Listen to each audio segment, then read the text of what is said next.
On New Year's Eve, I stood outside my son's mansion, snow soaking through my shoes, while music and laughter echoed from inside. He opened the door only 6 inches and said, "Dad, you don't belong here." Behind him, my daughter-in-law sprayed perfume on me and whispered, "That's better." My grandson held the scarf my late wife had knitted, then sneered, "It looks like trash. My other grandpa gives me much better things." That was when I realized they no longer saw me as family. This story starts quietly, but it won't leave you unchanged. Before we dive in, drop a comment below. What are you doing while you listen? Driving, working, or just taking a moment? I read your comments more than you think. Quick note. Some details have been adjusted for storytelling. What matters most is the lesson this story carries. At 68 years old, I stood on my son's porch in the December cold, gifts in hand, still believing family meant something. That belief died when the door closed in my face. Kurt opened it 6 inches. Not wide enough to welcome me in, just wide enough to confirm I had arrived. "Father," he said, not a greeting, an acknowledgement. Behind him, the Greenwich mansion glowed with warmth I could feel but never touch. Crystal chandeliers, polished marble, the kind of wealth that makes you forget where you came from. Music and laughter spilled through that 6-inch gap, along with the smell of expensive food I had not been invited to eat. "You made it," Kurt said, his tone flat as January ice. I had driven 4 hours through December snow, left Pennsylvania at 5, white-knuckling through a storm that shut down 3 exits on I-95. The gifts in my arms were wrapped in paper from Dollar General, trying to make $40 on a fixed income look like enough. "I wouldn't miss it," I said. "New Year's Eve with family." Kurt Perry, 42 years old. My only son stood there wearing a cashmere sweater that cost more than my monthly groceries, blocking me from the warmth. He did not step aside, did not open the door wider. Over his shoulder, I saw 30, maybe 40 guests in evening attire, champagne glasses catching light. A life I had helped build with loans, never repaid, standing between me and my son like a wall. "Kurt, hurry up." Marlene Perry appeared beside him, 37, and wearing diamonds at her throat. My daughter-in-law looked at me the way you look at a stain. "You're letting the warmth out." She did not say hello. Behind them, a man's voice boomed. Vernon Caldwell, 64. Marlene's father, and the man whose manufacturing company I had saved from bankruptcy in 1999, with a loan guarantee he never acknowledged. He looked past Kurt, past me straight at my 15-year-old pickup between 2 Mercedes. "I thought the delivery service was late," Vernon announced loud enough for every guest to hear.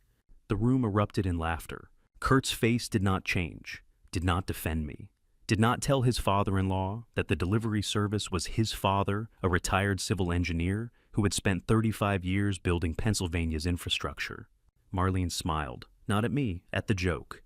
"Just leave the gifts in the back kitchen area, Father," she said, already turning away. "We're in the middle of hosting." Not the living room where other gifts sat beneath a 12-foot tree, the back kitchen area, where you put things you do not want guests to see. I had driven 4 hours through December snow to stand on this porch. My son had opened the door 6 inches. Tanner Perry appeared then, 16, and lanky my grandson, who I had not seen in 2 years. He took the gift bag from my hands without meeting my eyes, opened it right there in front of the crowd. He pulled out the navy wool scarf, the one Rosalind had started knitting 3 months before cancer, took her the one I had spent a year teaching myself to finish, because I could not let her last project die unfinished. Every stitch was a prayer. Tanner held it up between 2 fingers. "And this looks old," he said, not to me, to the guests. They laughed again. Gail Caldwell, 61. Vernon's wife laughed loudest.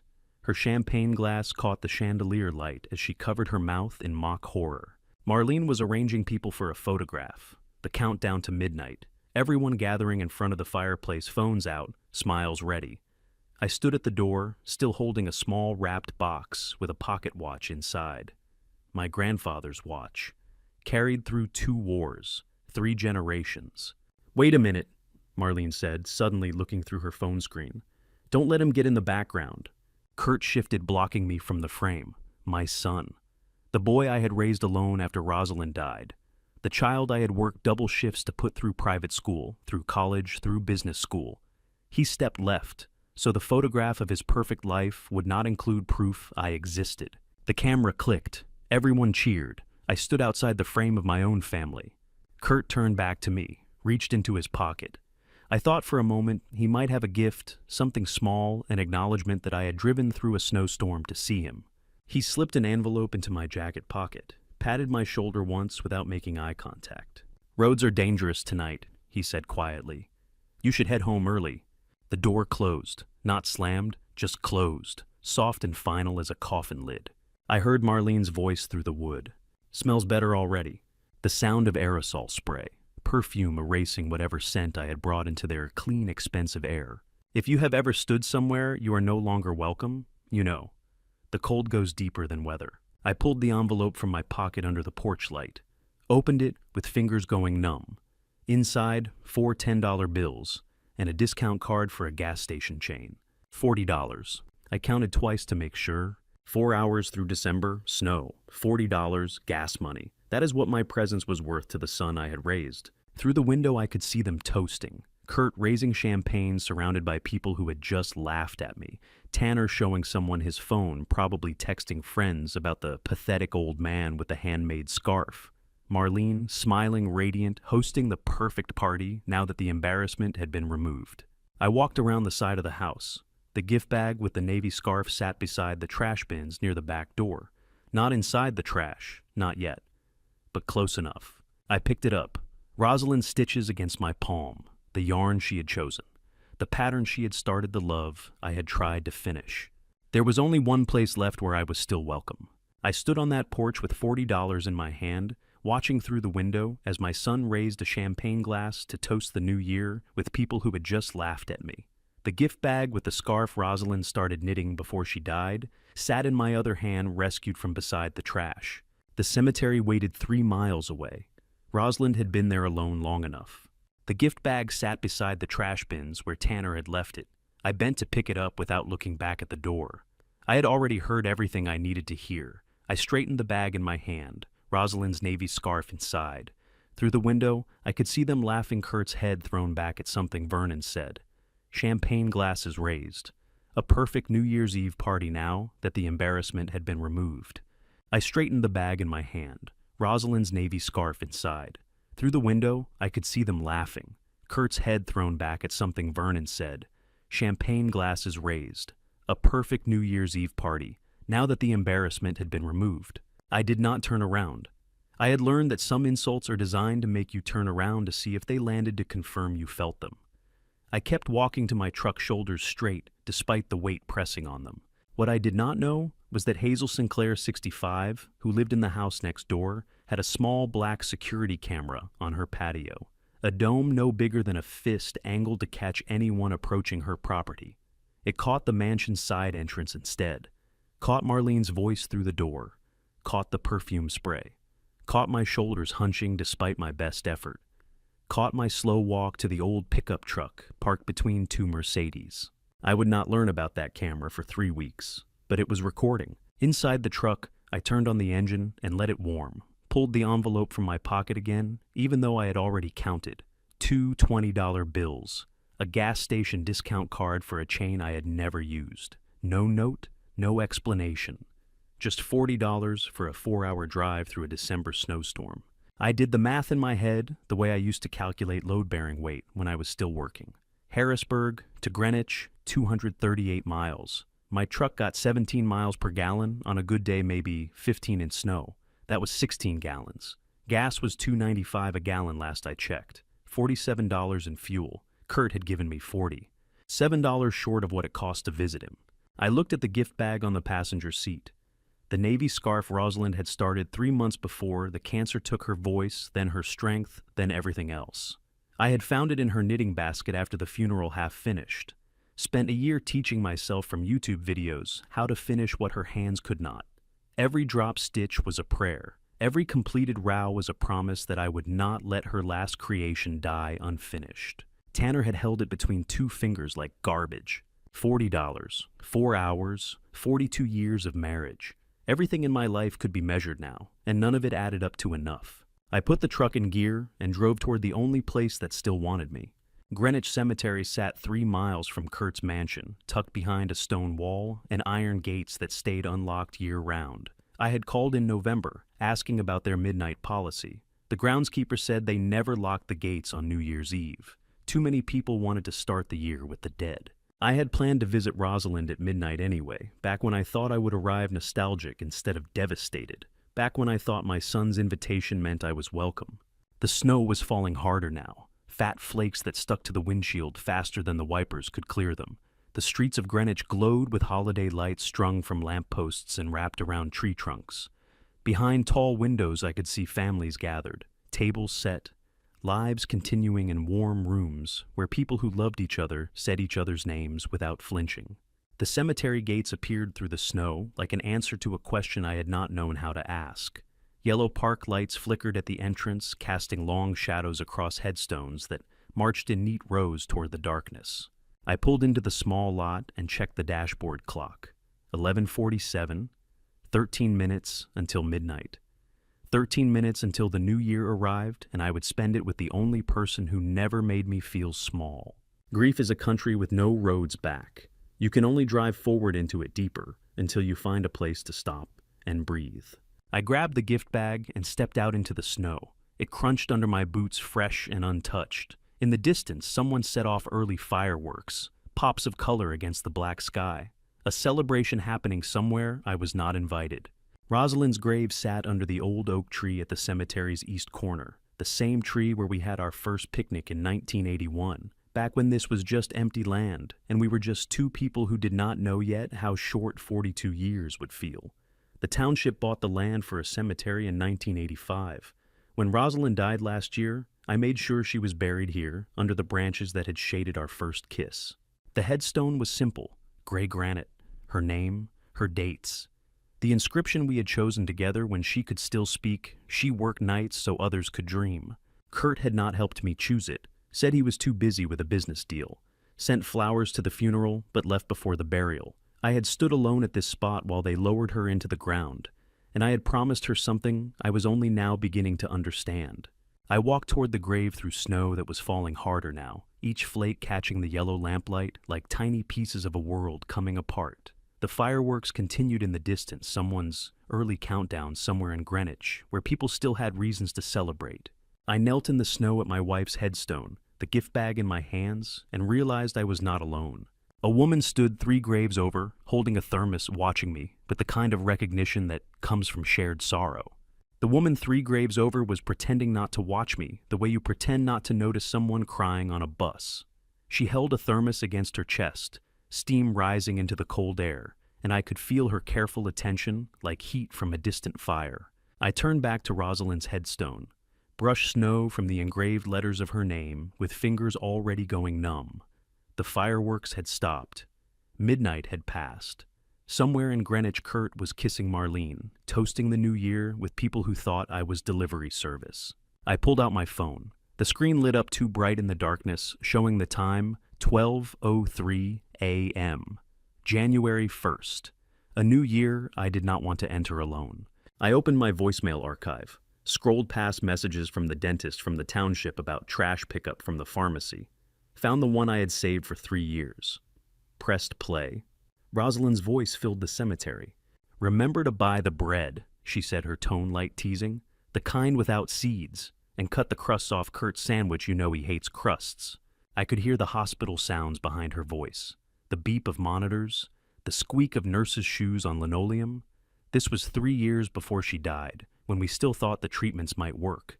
She was calling from her hospital bed to remind me about sandwich crusts for a 36-year-old man. "Love you," she said at the end. "See you tonight." The message ended. I played it again. If you have ever listened to a dead person's voice on your phone, you know it is not the words that break you. It is how ordinary they are, how she thought she would see me that night, how she worried about crusts. Her last words in the hospital were not about money or the house or what would happen to me after she was gone. Her last question, whispered through the oxygen mask 3 days before everything ended, was this: "Has Kurt had dinner yet?" I had said yes. I lied. I did not know. Kurt had not visited in 2 weeks. The woman she spent 39 years worrying about making sure his sandwiches had no crusts, working night shifts at the library for 6 years, so we could afford his private school tuition, that man had just given me less than it cost in gas to visit him. I pressed my palms against my eyes, but the tears came anyway. Not from the humiliation on the porch, not from the perfume spray or the $40 or Vernon's laughter, from missing her, from sitting in snow at her grave on New Year's Eve because there was nowhere else that wanted me. No one sits outside a cemetery on New Year's Eve and is okay. The voice startled me. I looked up. The woman had crossed the 3 graves between us, thermos in one hand, a small metal cup in the other. She was maybe 67, wearing a long wool coat and a scarf wrapped twice around her neck. Her face was kind in the way that comes from knowing grief personally. "I am fine," I said, wiping my eyes with my coat sleeve. "No," she said gently, "you are not." She poured tea from the thermos into the cup, handed it to me without asking if I wanted it. The steam rose between us, and I wrapped my frozen fingers around the metal, feeling warmth for the first time since leaving my truck. "My son does not need me anymore," I said, the only words I could manage. The woman I would not learn her name was Norma Garrett until she told me later, along with the fact that she was 67 and had been bringing a thermos to her late husband's grave every New Year's Eve for 20 years, sat down in the snow beside me, not on a bench, not standing above me. She sat in the frozen grass so I would not be alone, not on a bench, not standing above me. She sat in the frozen grass so I would not be alone. "Then he is the one who was lost," she said quietly. "Not you." We sat in silence. The tea was strong and sweet. She did not ask what happened, did not ask about my son, or why I was crying, or what brought me here at midnight. She just sat with me, 2 strangers in a cemetery sharing the weight of the world. A stranger's gloves, a son's $40. I knew which one would keep me warm. After a while she stood, brushed snow from her coat, reached into her pocket and pulled out a pair of old woolen gloves worn soft at the fingertips, where a man had gripped things for years. "These were my husband's," she said, pressing them into my hands. "He does not need them anymore. Do not let your hands get cold again." "I cannot take these," I said. "Yes," she said, "you can." She walked toward the cemetery gate, her thermos tucked under her arm, her footprints dark in the fresh snow. I watched her go, watched her disappear through the iron gates. A stranger who had given me warmth, my own son had denied. I pulled on the gloves. They fit perfectly, the wool still holding the shape of someone else's hands. My fingers thawed inside them, blood returning to places that had gone numb. The stranger tonight was the only one who would not leave me standing outside in the cold. I sat alone at Rosalind's grave, wearing a dead stranger's gloves, my hands warm for the first time since leaving Kurt's porch. And I understood something Rosalind had been trying to tell me in that last hospital question. She was not asking if Kurt had dinner. She was asking if I still believed in the son who no longer existed. The answer was written in $40 and perfume spray and sandwich crusts she had worried about for 30 years. Rosalind worked the night shift at the public library for 6 years, so our son could attend a school where children did not have to work at all. 6 years, 1986 to 1992. Every night from 10 p.m. to 6 a.m., shelving books in the quiet dark while Kurt slept in his bed and dreamed of being someone important. She would leave our Harrisburg house after I kissed her goodbye walk, 4 blocks to catch the bus, because we only had 1 car and I needed it for the construction sites. She would come home at dawn smelling like old books and floor wax, her fingers stained with the ink from date stamps and her back aching from reaching high shelves. I would wake sometimes and find her coat still cold from the January walk home. Find her in the bathroom, changing clothes in the dark, trying not to wake me, even though I was already awake, had been awake since I heard her key in the lock. "Go back to sleep," she would whisper. "You have work in 3 hours." "So do you," I would say, because she worked days at the elementary school cafeteria, serving lunch to other people's children, before coming home to cook dinner for ours. "He needs to go to a good school," she said once in 1987, when I asked if it was too much. "I can sleep when he is grown." $4,200 per year, private school tuition. We could not afford it on my salary alone, not with the mortgage and the car payment and everything else. So Rosalind worked nights. For 6 years, $25,200 total. She paid in nights she could have spent sleeping in books she never got to read for herself, in hours, stolen from the only life she would ever have. The son she did this for had just given me less than it cost in gas to visit him. $25,000 in night shifts, $40 in an envelope. The math of a mother's love versus a son's gratitude does not balance. I remembered a moment from 1994. Kurt was 12, sitting at our kitchen table doing homework. He looked up suddenly, pencil in hand, and announced to the world, "When I'm rich, I'll buy you the biggest house in town, Mom." Rosalind had smiled, touched his hair. "I don't need a big house. Mom just wants you to remember to come home." She said it like a joke, but I heard the hope underneath. The quiet wish that all those night shifts would buy her something money could not, a son who remembered where he came from. Kurt did buy the big house. Greenwich Mansion, $3.2 million, marble floors and crystal chandeliers, and a view of Long Island Sound. Everything Rosalind never wanted. And tonight he would not let his father through the door. I thought about Rosalind's last words in the hospital. Not last words exactly. Last question. She had been unconscious for most of that final day, the oxygen mask fogging with each shallow breath. But she woke once late afternoon, and her eyes found mine across the beeping machines and the IV lines, and all the technology that could not save her. "Has Kurt had dinner yet?" she whispered. I said yes. I lied. I did not know. Kurt had not visited in 2 weeks, had called once to say he was busy with a deal in Arizona, would try to make it before the end. He did not make it. She died at 3:17 a.m. on a Tuesday, and Kurt arrived 6 hours later, still wearing his golf clothes. That question, "Has Kurt had dinner yet?" kept me calling him every Sunday for 2 years, even when he rarely answered, kept me driving 4 hours through snowstorms with gifts he did not want, kept me silent when he forgot my birthday, when he canceled Christmas, when he stopped pretending I mattered. Because I thought that was what Rosalind wanted. I thought she died worrying about him, wanting him taken care of, wanting me to keep checking on him no matter what. But sitting at her grave, wearing a stranger's gloves, I finally understood. How long does a parent wait before understanding that waiting is not love? It is permission for the child to forget where he came from. Rosalind wanted her son well fed. She did not want her son to trample the man who loved them both. She worked $25,000 worth of night shifts so Kurt could have opportunities not. So he could use those opportunities to treat his father like delivery service. That last question was not about dinner. It was about whether I still believed in a son who no longer existed. Whether I could finally see what she had seen in those final moments, that the boy she raised was gone, replaced by a man who valued his father at $40. The decision did not come from anger. It came from love. Love for the woman who gave 6 years of sleep for a child who grew up to throw his father's gifts beside the trash. Love for the night shifts and the cold walks and the quiet hope that it would mean something. I stood, placed my hand on the cold granite of her tombstone. Snow had settled in the carved letters of her name. "I'm sorry, my love," I said aloud to the winter dark. "I have put it off too long." Protecting Kurt from consequences was not what Rosalind wanted. Letting him forget where he came from was not honoring her sacrifice. The decision was made here at her grave, not in anger, but in memory of a woman who deserved better than a son who forgot to come home. I walked back to my truck through snow that had stopped falling, wearing a stranger's gloves that kept my hands warmer than my son's door ever had. On the passenger seat sat the gift bag with Rosalind's unfinished scarf and a small envelope I had been carrying for 8 months. Inside the envelope was a business card. Quentin Finch, estate attorney, the man who had helped me set everything in motion before I even knew I would need it. What Quentin did not know was that I had been prepared for this call longer than even he realized. He had set an automatic monitoring trigger in October. Any missed payment would begin the documentation process. He had not told me because he hoped, like I did, that it would never be needed. When the first payment failed to arrive, he began building the file quietly, still hoping the second month would come.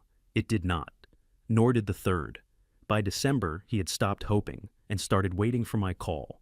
The key to the locked drawer in my home office was small and brass, and had opened the same lock for 8 months without my son knowing what was inside. I arrived back in Harrisburg just after 5 in the morning. The drive from Greenwich had taken longer in the dark, through snow that started falling again, somewhere near Allentown. My house sat quiet on the street, where I had raised Kurt, a small 2-bedroom with vinyl siding and a front porch that needed painting. Nothing like the mansion he lived in now. I unlocked the front door and went straight to my office, the room where I used to help Kurt with his math homework, where Rosalind used to balance our checkbook at the desk by the window. The desk was still there. So was the drawer that locked. I pulled the brass key from my wallet, where I had kept it for 8 months, and slid it into the lock. The file inside was thick. Legal documents are heavy when they hold $3.2 million in property. The folder was labeled in Quentin Finch's precise handwriting, Rosalind Foundation Trust. Delaware, LLC logo in the corner. official seals and notary stamps layering the edges. I had opened this drawer every Sunday for 8 months. Each time I considered calling Kurt to confess what I had done.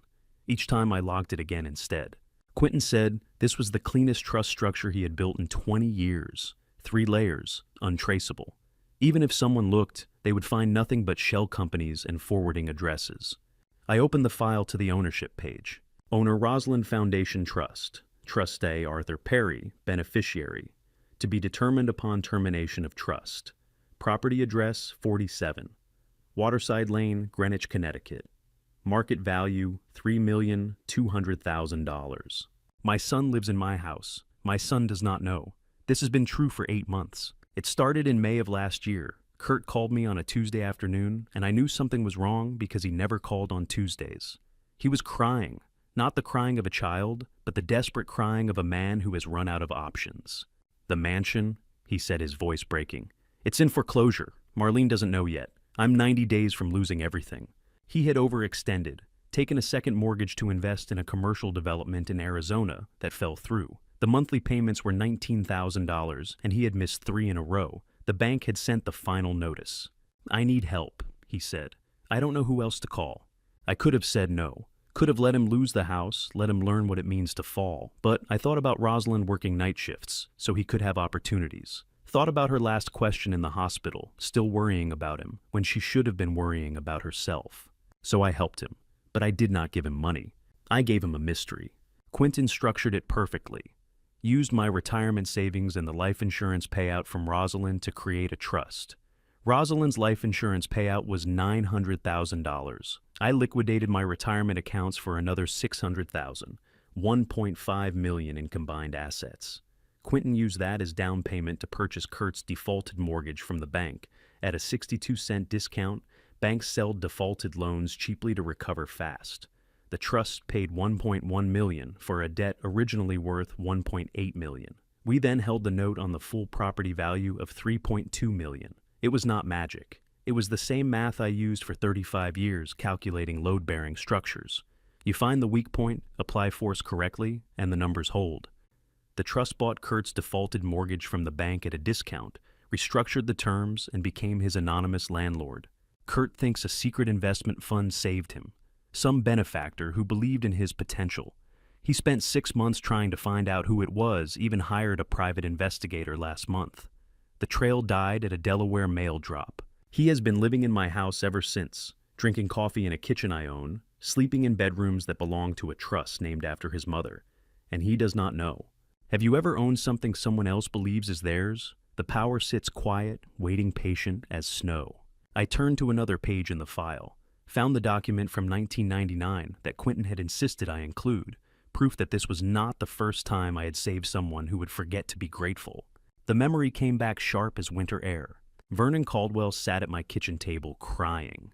This was before the mansion, before the wealth, before he became the kind of man who could call someone delivery service at a party. This was when his construction company was 3 days from bankruptcy. I will lose everything, Arthur, he said, his voice shaking. The house, the business, everything. I need someone to guarantee this loan. Please. $180,000. That was the number. I did not have it. But I had equity in my house and a credit rating good enough to sign my name to his debt. Rosalind stood at the stove making coffee. She poured Vernon a cup and set it in front of him without a word. Cream is on the table, Vernon, she said quietly, giving him dignity by not acknowledging his tears. I signed the guarantee. Vernon's company survived, grew, made millions over the next 2 decades. He never mentioned that kitchen table again. Never sent a thank you card on the anniversary. Never told his daughter Marlene that the father-in-law she treats like hired help is the reason her father has anything to give her. Rosalind said something to me that night after Vernon left. The person you save when they are most embarrassed, she said, washing the coffee cups in our old sink, is the person who will most want to forget you exist. I did not believe her then. I believe her now. Last night, that same man looked at my pickup truck and called me delivery service. His daughter sprayed perfume to erase the smell of me. And they did this in a house that I own, built on opportunities I helped create, standing on foundations I poured with my own hands. I closed the file and locked the drawer with the same small brass key. Outside the window, snow had begun falling again on the quiet Pennsylvania street where I had raised a son who no longer knew me. In Greenwich, Kurt was waking up in a house that had never belonged to him, drinking coffee in a kitchen I owned, believing himself safe. The phone number for Quentin Finch sat in my jacket pocket, and for the first time in 8 months, I was ready to use it. I dialed Quentin Finch's number at 8:15 on the morning of January 2nd, and he answered before the second ring, as if he had been waiting beside the phone. "Arthur," he said, not a question, a statement, like he knew exactly why I was calling. Quentin Finch, 41, had been my estate attorney for 8 months. I met him through a referral from the bank that had handled Rosalind's life insurance payout. He specialized in trust structures and asset protection, the kind of legal architecture that keeps wealthy people wealthy, and their children from knowing exactly how wealthy. When I told him what I wanted to do, buy back my son's mortgage without my son knowing, he did not blink. "Has Kurt violated the trust payment terms?" I asked. My voice was steady, businesslike, as if I were discussing whether or not dismantling my son's life. "Yes," Quentin said immediately. 3 consecutive months late. October, November, December. I had not known. The trust was structured so payments went directly to an escrow account Quentin managed. I received quarterly summaries, and the September report had shown 3 months of clean payments. I had not checked since. There are things a father avoids looking at too closely when he is still hoping his son will find his way back. That was my mistake. I called it patience. It was avoidance. "And has he attempted to remortgage or use the property as collateral?" I asked. There was a pause, brief but noticeable. "Yes," Quentin said carefully, "twice. Both attempts failed because he does not own the property. But he does not know that is why they failed. The bank simply told him his application was denied due to insufficient documentation." I leaned back in my office chair, the same chair where I used to help Kurt with algebra, where Rosalind used to sit doing crossword puzzles on Sunday mornings. Outside the window, snow covered the street in the kind of white silence that makes everything feel suspended. "What is the extent?" I asked. $73,000 in late payments, Quentin said. 2 illegal remortgage attempts totaling $640,000 in fraudulent loan applications, and 1 personal loan using the house as collateral to a man named Desmond Wolfe, an investor in his Arizona project. That one is particularly problematic because Kurt signed documents claiming full ownership of the property. I closed my eyes. $73,000, $640,000 in fraud. And Kurt had stood at his door 2 nights ago and given me less than it cost in gas to visit him. "I have been compiling the file for 3 months, Quentin said quietly. "Since the first missed payment in October, I knew you would call eventually." "Why did you not call me when the violation started?" I asked. Another pause. Longer this time. "Because this decision had to be yours, not mine," Quentin said. "A father activating legal action against his son, you had to arrive at that yourself. If I had called you and said your son was in violation, you might have felt pressured, obligated. This way, when you called me, I knew you were ready." Quentin had been waiting 3 months. I had been waiting 2 years. The difference was that Quentin knew what he was waiting for. "Every late payment is documented," he continued. "Every illegal attempt to leverage the property, every misuse of corporate funds to cover his personal debts. The file is complete, Arthur. It has been ready since mid-December. I was simply waiting for your permission to act." "I have been waiting for you to call," he said. "Not hoping, waiting. There is a difference." I understood the difference. Hope is passive. Waiting is preparation. "What happens now?" I asked. Quentin's voice shifted, became more formal. This was the attorney, not the man who had sat across from me 8 months ago, listening to me explain why I wanted to save my son without him knowing. "That depends on what you want," he said. "Do you want this quiet, or do you want them to know exactly who saved them?" The question sat between us like a test. Quiet would mean a private settlement. Kurt would be informed of the trust ownership, given 30 days to vacate, and the whole thing would happen behind closed doors.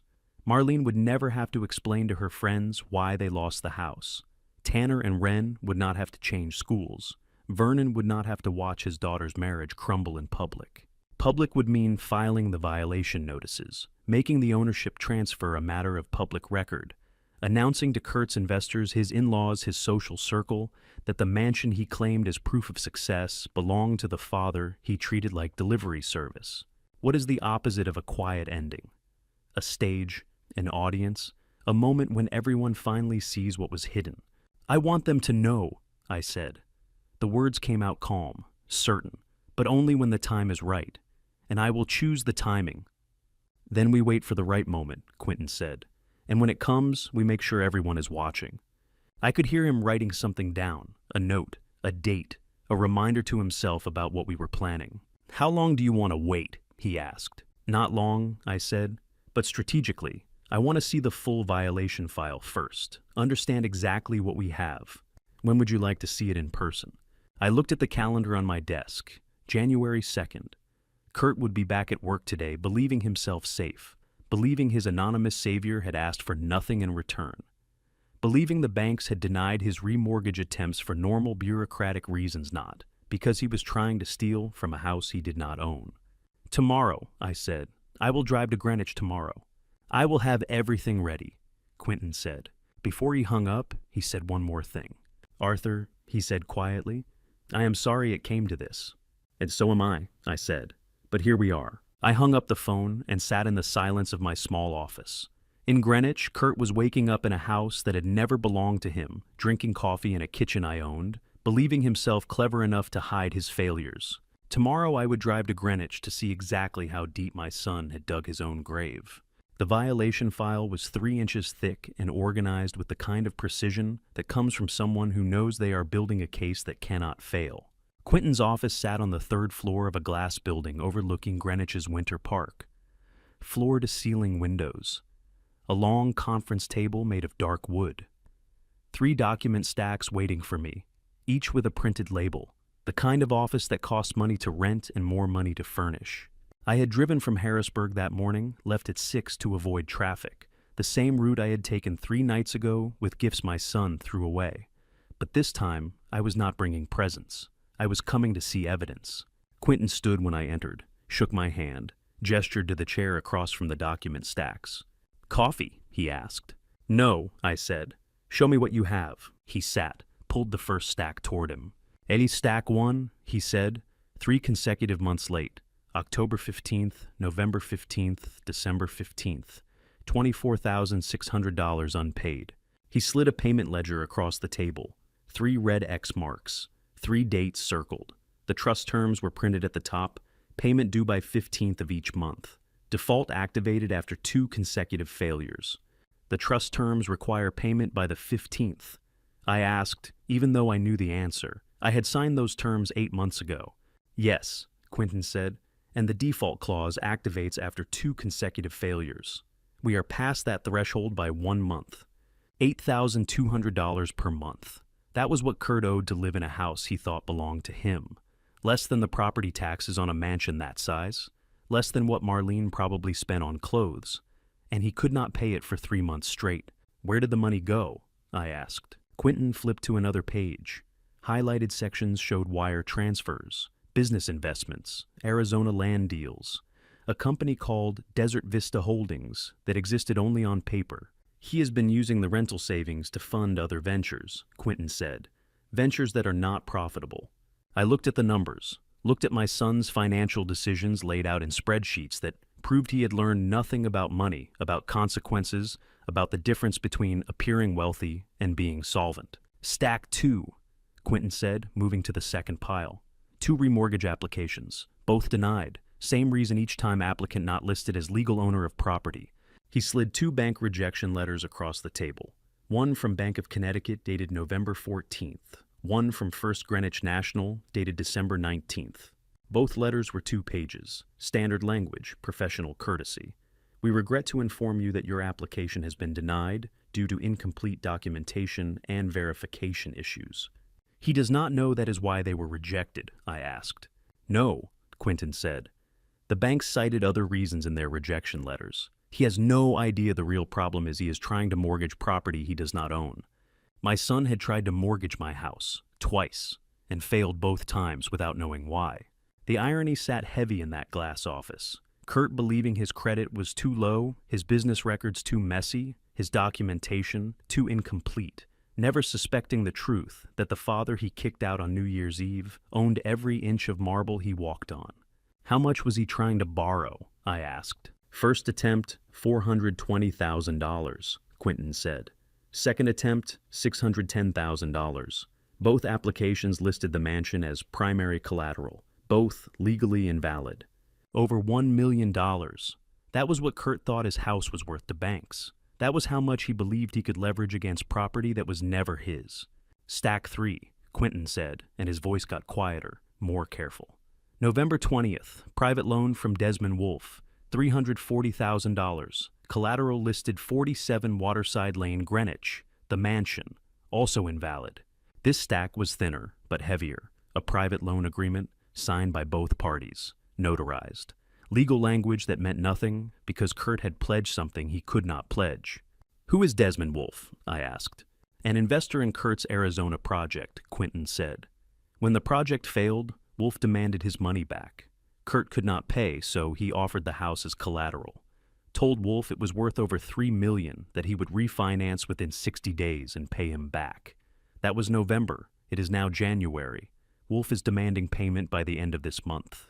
And when Kurt cannot pay, Wolfe will attempt to foreclose on the collateral, Quentin said, which will fail because Kurt does not own it, at which point Wolfe will likely sue Kurt for fraud. There are two kinds of justice, the kind that happens in private and the kind that everyone remembers. When can we act on these violations? I asked. Quentin leaned back in his chair, looked at me with the kind of expression lawyers get when they know the answer their client wants, but need to hear the question asked correctly. We can act right now, he said. File repossession tomorrow if you want. Serve eviction papers by the end of the week. Have Kurt out of the house in 30 days. But that is not the right question. What is the right question? The question is, do you want this quiet or do you want it unforgettable? I looked at the 3 stacks of documents, $24,000 unpaid, 2 failed mortgages, $340,000 in invalid collateral. Every number was a violation. Every violation was a choice Kurt made, believing no one would ever check. Quentin watched me with the patience of someone who already knew which answer I would choose. Before I could speak, his phone buzzed on the table. He glanced at the screen, looked up at me with something that might have been satisfaction. There is someone else who wants to talk to you about your son, he said. The woman sitting across from me in the cafe had the look of someone who had brought insurance to a meeting where she expected betrayal. Quentin had called me from the conference room 30 minutes after showing me the violation files. Said there was someone I needed to meet, someone with information about Kurt that went beyond missed payments and failed mortgages. We drove 3 blocks to a small cafe near Perry Consulting Group, the company Kurt ran from the mansion's converted study.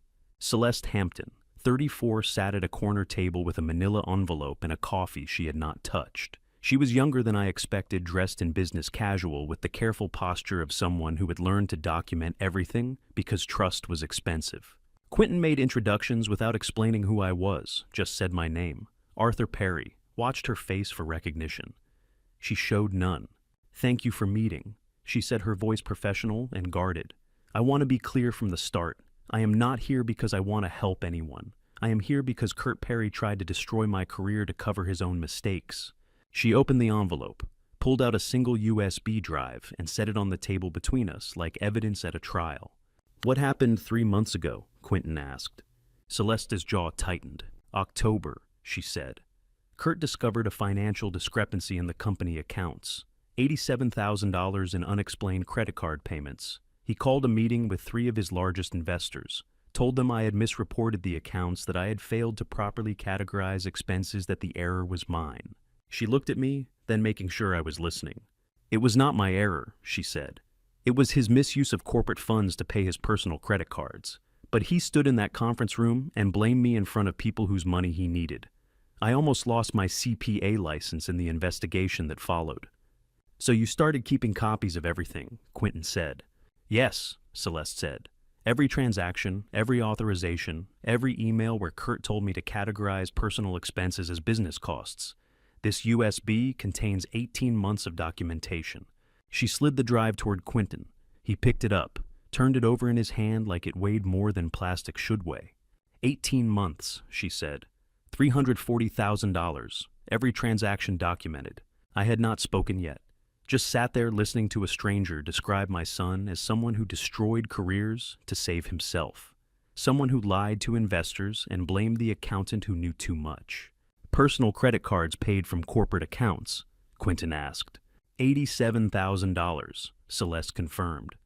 Luxury car rentals disguised as client transportation, $43,000. His nephew Tanner's private school tuition, filed as employee education benefits, $62,000. Parties at the Greenwich Mansion to impress potential investors, all charged as business development, costs $89,000. Other personal expenses that I categorized as he's instructed, $59,000. $340,000, 18 months. Kurt had been stealing from his own company while his father quietly owned the roof over his head. I have receipts, she continued. Bank transfers, emails where he specifically told me how to categorize each payment. He was careful to make it look legitimate on paper, but I kept the real records. Quentin set the USB down, looked at her with the kind of respect lawyers give to witnesses who bring documentation instead of stories. Why now? He asked. Why contact me today? Because I heard he is in trouble, Celeste said. Financial trouble, the kind where people start looking for someone to blame, and I will not be blamed twice. She meant it. This was not righteousness. This was survival. Quentin glanced at me. I nodded. Time to tell her. Do you know who my client is? Quentin asked. Celeste looked at me carefully. Something shifted in her expression. Recognition arriving slowly, like a face seen from the wrong angle suddenly coming clear. You came on Sundays, she said. You sat in the kitchen while Kurt took calls. I saw you through the office window. She paused. I never knew your name. Kurt never introduced you to anyone. Arthur Perry, Quentin said. Kurt's father. The espresso machine hissed in the background. Celeste set down her coffee cup with deliberate care. I worked in that house for 3 years, she said quietly. I processed every transaction in that building. I filed documents in the upstairs office with a window facing the sound. She looked at me with the particular expression of someone recalculating everything they thought they knew. You came on Sundays and sat alone in the kitchen. Kurt always seemed annoyed that you'd arrived. He was, I said. The man who visited on Sundays, she said slowly, was the one holding all the cards the entire time. How do you work somewhere for 3 years and never know who owns the walls around you? I never knew, she said. No one knows, Quentin said. That is exactly what he wants. Celeste picked up her coffee, set it down without drinking, looked at the USB drive on the table, then back at me. The simple man who visited on Sundays, she said, was the one holding all the cards the entire time. I nodded. She leaned back in her chair, recalculating. I could see it happening behind her eyes. The quiet father who never raised his voice, who sat in the kitchen drinking coffee while his son conducted business, who left after an hour without demanding attention. That man owned everything Kurt pretended to own. Does he know, she asked, that you own the house? No, I said, my first word since sitting down. Celeste looked at the USB drive again, at the manila envelope, at Quentin, and then at me. There is more you need to know, she said, about what Kurt has been doing with investor money. The woman sitting across the conference table from me had worked in my house for 3 years without knowing it was mine, and now she was about to tell me my son was running a criminal enterprise. We had moved from the cafe to Quentin's office the next morning.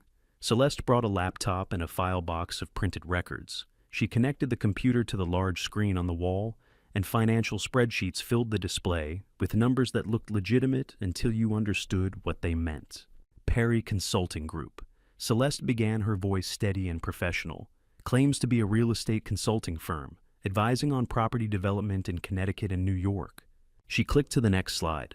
A company website screenshot, professional photos, mission statement about innovation and excellence. Kurt's headshot in a suit I recognized from Christmas 3 years ago. I worked there for 3 years as in-house accountant, she said. Part-time, 20 hours per week, office in the upstairs bedroom of the Greenwich Mansion. She paused, looked at me directly. In that time, the company consulted on exactly 0 real estate projects. The silence in the room had weight. What did the company do? I asked. It raised money, Celeste said. That is all it did.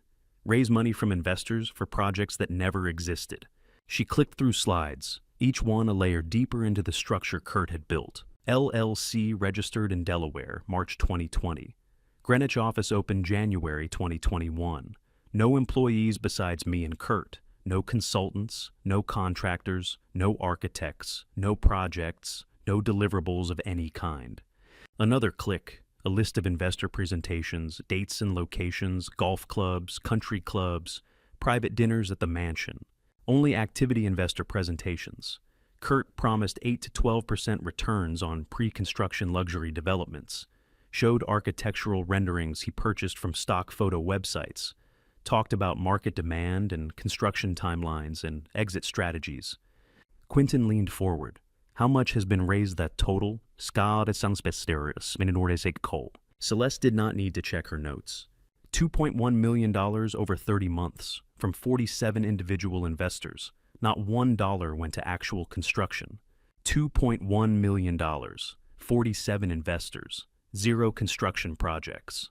My son was not running a business. He was running a con. Where did the money go, I asked, though I already knew. Celeste pulled up a different spreadsheet. Color-coded expenses, red for personal, blue for operational. The screen was mostly red. Luxury car rentals billed as client transportation. $83,000 over 2 years. Golf club memberships for networking. $41,000. Parties at the mansion. Food bar service valet parking to impress potential investors. $167,000. All categorized as business development. She scrolled down. The list continued. Private school tuition for his son Tanner, filed as employee education benefit, even though Tanner is not an employee. Designer clothes for investor meetings, first-class flights to conferences that did not exist, hotel suites, restaurant bills. And the investors, Quentin asked. They never questioned where their returns were coming from. Early investors got returns, Celeste said. Small ones, 5% here, 8% there. Enough to keep them confident in talking to their friends. But those returns were not from construction profits. They were from newer investor money. She clicked to a flowchart, money moving in circles. New investor funds paying old investor returns, the classic structure. Ponzi scheme, Quentin said. Localized to Greenwich social circles, Celeste confirmed. Country club members, business association contacts, friends of Vernon Caldwell. People who trusted Kurt because of his father-in-law's reputation. I sat there listening to my son's crimes laid out in spreadsheets and slide decks. Rosalind had worked night shifts so Kurt could go to good schools. I had signed loan guarantees so he could have opportunities. And he had used those opportunities to build a fraud operation from a house that never belonged to him. The scheme is unsustainable, Celeste said. It is already collapsing. The Desmond Wolfe loan in November was desperation. Kurt needed cash to pay returns to keep early investors quiet. When the mansion remortgage failed, he went to a private lender and pledged collateral he did not own. Trust is a strange thing. Sometimes the person acting from pure selfishness is the one you can rely on most. I looked at Celeste, at the careful documentation, at the backup files and printed records, at the woman who had kept evidence not because she cared about justice, but because she cared about survival. Did you keep a copy of all this for yourself? I asked. She met my eyes without hesitation. I am sitting here because I already did, she said. Kurt tried to destroy me once when it was convenient. He blamed me in front of investors to save himself. I will not give him a second chance. That was the moment I understood. She was not doing this for me. She was doing this for herself. She had worked in my house for 3 years, processed my son's fraudulent accounting, and now she was handing me evidence because Kurt had made an enemy when he should have kept an ally. And that was exactly why I trusted her completely. People who act from self-interest are predictable. You know what they want. You know what they will protect. Celeste wanted her reputation intact and her license secure. She would protect that evidence with everything she had. After Celeste left Quentin, and I sat in silence looking at the financial data still displayed on the screen. 2 million stolen, 47 victims. 3 years of fraud, all conducted from a house my son did not know belonged to me. Quentin's phone buzzed. He read the message, looked up at me. Your neighbor's security camera has been recording more than you know, he said. The video was silent, shot through a window from 60 feet away, but even without sound, I could see my daughter-in-law instructing someone on how to destroy me. Quentin had pulled up the file on his computer. Security camera footage from Hazel Sinclair's patio. The angle looked directly at the Greenwich Mansion's dining room window. Timestamp in the corner, January 7th, 2024, 2:47 p.m. Hazel sent this to police on January 8th, Quentin said, clicking play. Said something looked wrong. An older woman with good instincts. Police contacted me this morning. The video played. Through the window I could see Marlene sitting at the dining room table. The same table where she had hosted Thanksgiving dinners and Christmas brunches and investor meetings. Across from her sat a man in a suit briefcase, open documents spread between them. Marlene was gesturing, pointing at papers. The man was taking notes. Even from 60 feet away through glass, the body language was clear. Instructions being given, plans being made. "Who is the man with the briefcase?" I asked. "Gregory Landon," Quentin said. "Caldwell family attorney, estate planning specialist, Vernon's lawyer for 20 years. I watched Marlene lean forward, tap a document with her finger. The man nodded, wrote something down. She slid a paper across the table. He examined it. They were conducting business in my house, planning something that required legal expertise and careful documentation. "Police enhanced the footage," Quentin said. "Brought in a lip-reading consultant, standard procedure when they suspect criminal activity but have no audio." He paused the video. Marlene's mouth was open mid-word, her finger pointing at something on the table. "According to the lip reader," Quentin said carefully, Marlene said, "declare him not mentally competent to manage property." The words sat in the air between us like poison. "They wanted to claim I was incompetent when I set up the trust 8 months ago?" I asked. "Yes," Quentin said. "If they could get a court to declare you mentally unfit at the time you created the trust would be legally void. Everything would revert to Kurt as your heir. They would have legitimate ownership of the mansion." He clicked play again. The video showed Marlene pulling more papers from a folder. Forms, templates. I could see headings even from the camera's distance: medical assessment, psychological evaluation, competency determination. They were not just stealing my house. They were trying to erase my mind, make me legally invisible, a ghost in my own life. "Conspiracy to commit fraud," Quentin said. "Forging medical records is a felony. Attempting to manipulate judicial proceedings is criminal. Both Marlene and Landon can be charged." "Will they be?" "That depends on what you want," Quentin said. "Police are waiting for your statement. You are the intended victim. Your testimony determines whether charges are filed." I watched Marlene on the screen, watched her plan my legal erasure in the house I owned. The same woman who had sprayed perfume after I left on New Year's Eve, who had told Kurt not to let me in the background of their photograph, who was married to my son and had decided I was disposable. "There is one more clip," Quentin said quietly. "Same camera, different night." He opened another file. The timestamp changed: December 31st, 2023, 10:15 p.m. New Year's Eve, after I had left, after the door had closed, after I had driven to the cemetery thinking I had nothing left. The camera showed the mansion porch, empty at first, then movement. Tanner stepped into frame, 16 years old, alone. He looked around like he was checking if anyone was watching. Then he bent down, picked something up from beside the trash bins. The pocket watch. My grandson held it in both hands, turned it over, opened the case. I could see his face in the porch light as he looked at the watch face. At the engraving inside the lid that I knew by heart, "Time honors those who use it wisely." He stood there for 30 seconds, just looking. Then he closed the case carefully, placed the watch in his jacket pocket. Wren appeared in the doorway behind him, watching. The siblings made eye contact. Neither spoke. Tanner patted his pocket once. Wren nodded. Both went inside. My grandson kept the watch, in secret ashamed, but he kept it. Sometimes the smallest things break your heart more than the largest. "Do you want to see it again?" Quentin asked. "Once was enough," I said. "I am glad it was not in the back kitchen. I meant it. Glad the watch had not been discarded with the gift bag and the scarf. Glad Tanner had felt something when he held it. Glad there was one moment on New Year's Eve that was not entirely cruel." Quentin turned off the screen, and we sat in the dark office looking at our reflections in the blank monitor. 3 violations of trust payments, $2 million in fraud, 47 victims, 1 conspiracy to forge medical incompetence, and a 16-year-old boy who secretly kept a pocket watch he was too afraid to admit he wanted. I looked at Quentin. "When do we act?" I asked. For the first time since I had met him 8 months ago, he smiled. Quentin called me on the morning of January 11th with news that my son had just scheduled his own execution and did not know it. "Your timing question," he said without greeting, "just answered itself." I was in my kitchen pouring coffee. Outside the window, Pennsylvania snow covered the street in the kind of quiet that makes 8 in the morning feel like dawn. I had been waiting 2 days since asking when we would act, waiting for Quentin to tell me the moment had arrived. Tell me, I said. Desmond Wolfe called your son this morning, Quentin said. Fourth time this week, $340,000 due by January 31st, or he files a complaint with tax authorities about fraudulent collateral. I sat down at the kitchen table, the same table where Vernon had cried 25 years ago, where Rosalind had poured coffee and given him dignity he never repaid.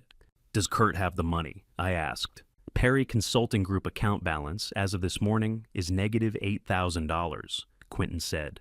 He has nothing, used the last of his investor funds to cover November and December operating costs.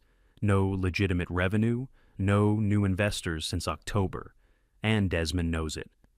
I could picture Kurt receiving that call, standing in the mansion office phone pressed to his ear trying to sound confident, while his world compressed around him like walls closing in. What did Kurt say? According to Desmond, he promised payment by the deadline, asked for patience, said he had a plan. Does he? He does now, Quentin said. Marlene suggested a solution this morning. I heard about it 10 minutes ago through sources at the country club. I waited. A fundraiser, Quentin said. At the mansion. Invite current investors and new prospects. Use the house as proof of success. Tout family legacy and Greenwich address. Pitch a new luxury development project in Fairfield County. Raise quick cash. Desperation is predictable. A drowning man always surfaces in the same place right where you are waiting with the net. He agreed, I asked. Within minutes, Quentin said. He has no other options. When you are drowning, you grab whatever floats by, even if it is a stone dressed as wood. I stood, walked to the window, watched snow fall on the quiet street. In Greenwich, Kurt was planning a party, planning to use my house to defraud more people, planning to stand before investors and promise returns he could never deliver. When is the fundraiser? I asked. That is what I am calling about, Quentin said. His voice changed, became something close to satisfaction. January 25th, 2 weeks from today. 40 guests confirmed, champagne reception, catered dinner, live music. He is calling it an investor appreciation event with new opportunity presentation. January 25th, 14 days away. The date sat in my mind like a destination I had been driving toward without knowing the address. There is something you should know, Quentin said, about Desmond Wolfe. Tell me. There is something you should know about Desmond Wolfe, Quentin said. Tell me. Wolfe came to my office 3 weeks ago. He had done his research after Kurt failed to repay him, hired his own attorney to investigate the collateral. His attorney found the trust ownership quickly. It is public record if you know where to look. Wolfe was furious. He had been defrauded. Quentin paused. He asked if I knew who owned the property. I told him I represented the trust. He asked if the owner intended to act. I told him the owner was considering his options. So, Wolfe is acting on his own behalf, I said. Entirely, Quentin confirmed. His calls, his demands, his January 31st deadline, all genuine. He wants his $340,000 back, and he is not patient. I simply informed him that his best chance of recovery was allowing the legal process to run its course. Quentin's voice stayed level. I did not orchestrate anything. I just made sure a real creditor understood the full picture. And when this ends, he will be made whole from the trust assets before any other distribution. His cooperation is in his own interest. That is the only kind of cooperation worth counting on. 2 weeks to raise money, impress investors, save himself. He will go all in, spare no expense, use every bit of the mansion's prestige, because he believes this event will save him. When it will destroy him, I said. Quentin said nothing, did not need to. I looked at the calendar on my kitchen wall. January 11th, circled in red, January 25th. 14 days until my son stood in a house he did not own, before 40 guests he hoped to defraud, asking for money to save himself from debts he could never pay. The event starts at 7, Quentin said. Cocktails and networking until 8, dinner at 8:30. Kurt's presentation scheduled for 9:15. He will stand before everyone, use the mansion as his proof of credibility, and ask for their money. And we arrive when... That depends on what you want, Quentin said. Do you want him to finish his pitch first? Let the investors commit verbally before we reveal the truth. Maximum humiliation requires maximum investment.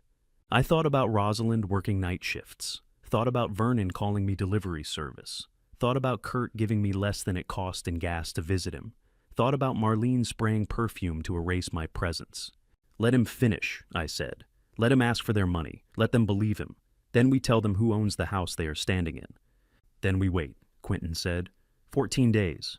I hung up the phone and sat in the quiet of my Pennsylvania house looking at the calendar. 14 days until January 25th.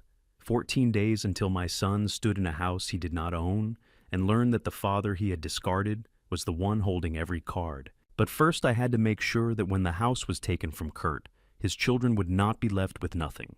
The question Quentin asked me in the private conference room was the one I had been avoiding for 2 weeks. What happens to your grandchildren when you take their home? I had driven to Greenwich that morning to finalize the timing for January 25th, to discuss logistics and legal filings and exactly how the ownership reveal would unfold. But Quentin had other questions, harder questions, the kind that have no good answers. If we act on January 25th, he said, closing the conference room door behind us, your grandchildren lose their home that night. Ren is 9 years old. Tanner is 16. Neither committed fraud. I know, I said. So we have a choice to make, Quentin said, sitting across from me at the long table. Justice for Rosalind's legacy or protection for her great-grandchildren. I do not see how we get both. The weight of that statement sat between us, like a third person in the room. I had thought about this, had tried to avoid thinking about it, had circled around it like a wound I did not want to touch. Ren was 9, the same age Kurt had been when Rosalind started working night shifts at the library. Tanner was 16, old enough to understand when his world collapsed, old enough to remember the grandfather who caused it. If I reclaim the mansion, I said slowly, where do they go? Wherever Kurt and Marlene can afford, Quentin said, which will not be Greenwich, probably not Connecticut. They will lose their school district, their friends, their bedrooms, everything familiar. I looked out the window at the winter sky, gray clouds hanging low over the town, where my son had built a life on fraud and my grandchildren had built a life on innocence. They did not choose their parents, Abiscaus, I said. No, Quentin agreed. They did not. What is justice worth if it destroys the innocent along with the guilty? I thought about Rosalind's last question in the hospital. Not last words, last question. The thing that mattered most to her when nothing else did. Has Kurt had dinner yet? She had asked about her son being fed, being safe, being taken care of. Even when she should have been thinking about herself, about the pain about the end coming too fast, she worried about whether Kurt had eaten. What would she ask about her grandchildren now? Rosalind worked nights for 6 years. I said, so Kurt could go to a good school. Not because he deserved it, because he was the next generation. Because that is what you do for children you sacrifice so they have chances you never had. Quentin waited. She would ask about her grandchildren before she asked about justice, I said. And I know what she would want me to do. Before I tell you the decision I made that day, are you still with me? Comment A, if you think I should have stopped here, or B, if you think there was another way. This next part includes some dramatized details to convey the emotional weight of that choice. I want to establish a separate trust, I said. Irrevocable for Ren and Tanner, independent of anything that happens to Kurt or Marlene. Quentin pulled out his legal pad, started taking notes. Full tuition. I continued. Any college or university they choose. Housing stipend of $2,000 per month until they turn 21. You as trustee. Kurt and Marlene cannot access. It cannot control. It cannot touch a single dollar. All funded how? Rosalind Foundation assets, I said. $150,000 immediate. Remainder vested over time as needed. The children will not pay for their parents' sins, but they will know who protected them when their parents could not. Quentin wrote silently. When he looked up, his expression was careful. You understand what this means, he said. Establishing a competing trust for his children while you are publicly destroying him, Kurt will see this as theft. Theft of his children's loyalty, their future, their relationship with him. He might never contact you again. I sat with that truth. Let it settle. He has not contacted me in a long time, I said quietly. Every Sunday call was me calling him. Every visit was me driving 4 hours to stand on his porch. It took me years to realize he was already gone. Are you certain? I could not save my son, but I could save my son's children. Sometimes that is all a grandfather can do. I am protecting Rosalind's legacy, I said. That includes her great-grandchildren. Kurt made his choices. Made them for years. This is me making mine. Quentin nodded once, started drafting the framework on his pad. Trust structure, funding mechanisms, vesting schedules. The legal architecture that would protect two children from their parents' collapse. The trust activates when? He asked. January 26th, I said. The day after we take the house. I want them to wake up homeless and learn the same day that their grandfathers secured their future. Let them understand the difference between parents who destroy and grandparents who build. Quentin looked at me across the table. Kurt might never contact you again, he said. I thought about New Year's Eve, about the door that opened 6 inches, about $40 in an envelope and perfume spray erasing my presence, about Sunday phone calls that went to voicemail and Christmas invitations that never came. He has not in a long time, I said. Took me years to realize. Quentin began drafting the grandchildren's trust documents that afternoon, while I drove back to Pennsylvania in the January cold. 12 days until the fundraiser.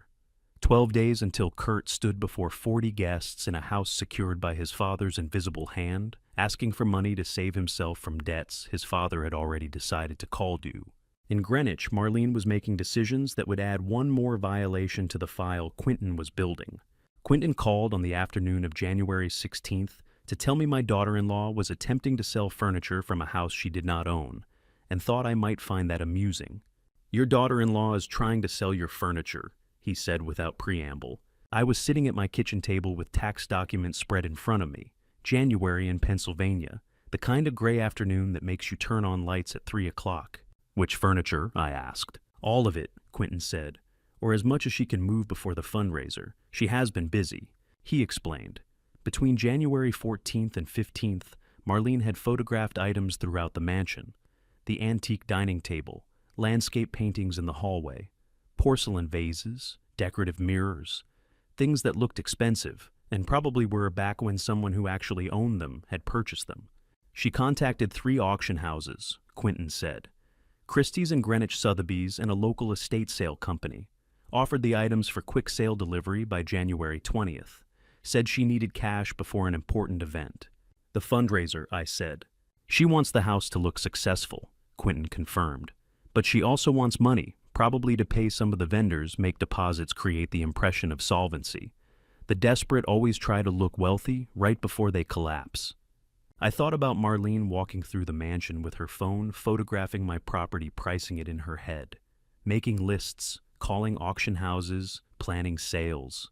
Does she know those items belong to the trust? I asked. She believes Kurt owns the house and everything in it, Quentin said. She has no idea she is attempting to sell property that legally belongs to you. Every photograph she sent to those auction houses is evidence of intent. The irony was so perfect it almost hurt. Trust Deed Clause 7. Quentin continued his voice, taking on the precise tone lawyers use when quoting documents, explicitly prohibits sale transfer or encumbrance of any property within the residence while the trust remains active. Marlene's auction house contacts constitute attempted sale. 4th violation. 4 violations. $2 million in fraud. 1 conspiracy. And now she was trying to sell my $12 vase. What are the penalties for 4 violations? I asked. Accelerated default, Quentin said. Additional damages, but that is civil. There is also criminal. He paused. I heard papers rustling on his end of the phone. Sheriff Floyd Brooks called this morning, he said. He reviewed the conspiracy video from Hazel Sinclair's camera, the one showing Marlene and Gregory Landon discussing forged medical incompetence documents. And sufficient evidence for criminal prosecution, Quentin said. Conspiracy to commit fraud, attempted falsification of medical records to manipulate judicial proceedings.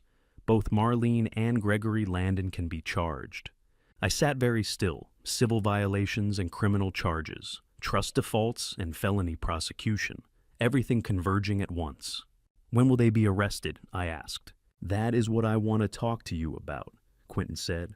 I asked Sheriff Brooks to delay filing criminal charges until January 25th. I understood immediately. All evidence at once, I said. 4 trust violations. Quentin confirmed. $2.1 million in investor fraud, conspiracy to forge medical documents, attempted sale of trust property, civil and criminal, presented simultaneously at the fundraiser for maximum public impact. Sheriff Brooks agreed. He said justice is better served with a complete case than piecemeal prosecution. Everything timed, everything coordinated, the net closing from all sides at once. There is one more thing, Quentin said, and I heard something in his voice that might have been amusement. Do you remember the porcelain vase on the fireplace mantel, blue and white, Chinese pattern? I closed my eyes, saw it immediately. The vase Rosalind had brought home from a flea market in 1987, 37 years ago. We had been married 8 years. She had paid $12 and been so pleased with herself. Marlene specifically contacted Christie's about that vase, Quentin said. Described it as a valuable antique, 18th century export porcelain, asked for authentication and appraisal. I laughed. For the first time since New Year's Eve, I laughed until my chest hurt. Rosalind would have laughed too. She thinks it is worth thousands, I said between laughs. She sent photographs, Quentin said. Christie's replied that they would need to examine it in person, but preliminary assessment suggests 20th century reproduction, minimal value. $12, I said.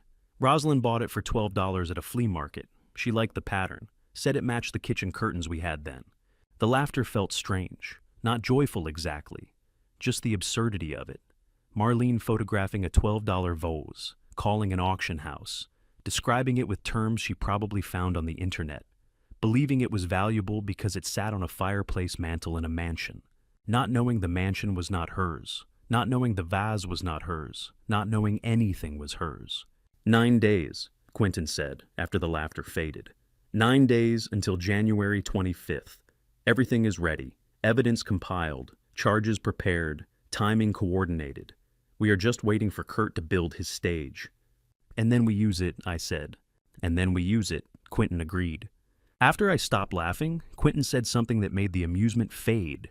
Your son called my office this morning, he said quietly. Asked if I handle estate planning. He wants to meet with me about protecting assets. The world went very still. He does not know, I said, not a question. He does not know I'm already your attorney, Quentin confirmed. He is coming to me for help protecting himself from the debts that are crushing him. He does not realize I am the one who arranged those debts in the first place. Kurt was coming to me, not knowing who I had already become. 7 days before the fundraiser, Kurt appeared at my door without warning. I saw his car first, through the kitchen window pulling into my driveway at 4:20 on a Thursday afternoon. Expensive sedan, black, the kind that costs more than my annual pension. He sat behind the wheel for 30 seconds before getting out, like he was gathering courage. I did not go to the door, just waited, watched him walk up my front steps, watched him pause before knocking, watched him force his shoulders back, put on the smile I had seen him use at investor meetings, when the numbers were bad, but the performance had to be good. When I opened the door, he looked tired, dressed casually in a sweater and jeans, which was unusual for him. Kurt wore suits, Kurt wore success, but today he wore worry badly disguised as contrition. Can we start over? He said. Not hello, not sorry for showing up unannounced, just a question designed to test whether I knew what he had been doing, whether I had heard from Quentin, whether the father standing in the doorway understood that the son on the porch was drowning. I saw through it completely, the conciliatory tone, the casual clothes meant to suggest vulnerability, the phrase chosen carefully to sound like reconciliation while actually fishing for information. But I also saw something else, fear.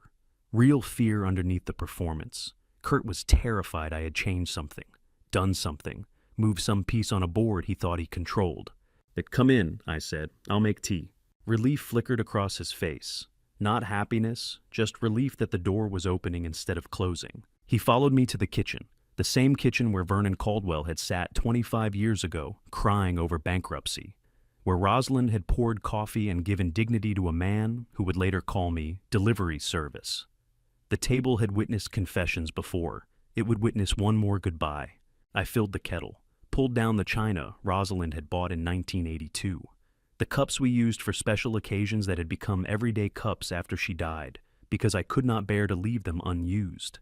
Kurt sat, looked around like he was seeing the kitchen for the first time in years. Maybe he was. I could not remember the last time he had been inside this house. 5 years, 6. The house looks good, he said. You've been taking care of it. It's been well maintained, I said. Passive voice, deliberate, not claiming credit, not giving him anything to use. The kettle whistled. I poured, added milk to mine. Kurt took 3 sugars. He had not taken sugar as a child. Rosalind used to say he drank his tea like water, so pure he could taste the leaves. Now he needed sweetness to make it palatable. I've been thinking about Mom lately, Kurt said. What she would want. Using Rosalind's memory, using her as leverage, as if invoking her name would create obligation. Have you, I said, statement not question, refusing to engage. Kurt's phone buzzed on the table, twice. He glanced at it but did not pick it up. Probably Marlene, probably Gregory. Probably someone else whose panic was leaking into his afternoon. Silence settled between us. Not the comfortable silence of people who understand each other. The final silence of people who have nothing left to say. I drank my tea and watched my son across the table, and saw a stranger wearing a face I had once memorized. Every feature familiar, every expression foreign. When Kurt was 7 years old, we sat at this same table, and he asked me a question. He had learned about adoption at school that day. Learned that some children had different parents than the ones who raised them. Will you always be my dad? He had asked, worried. Always, I had told him. Now that same boy, 42 years old, wearing expensive clothes, carrying debts he could not name, sat across from me, and I did not recognize him at all. An hour passed. Kurt made small talk about work, about the weather, about nothing that mattered. I responded with words that filled space but carried no weight. Finally he stood, hesitated in the kitchen doorway, like there was something he wanted to say but could not find the words. Are you all right, Father? He asked. First time he had called me father in years. Not dad, not the old man. Father, formal, distant, but still the word. I'm fine, I said, both true and false. Fine because the plan was in motion, not fine because I was losing my son. Both truths living in the same breath. Kurt waited, wanted more. I offered nothing.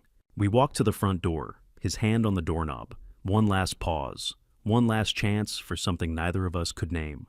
Then he left. The door closed quietly.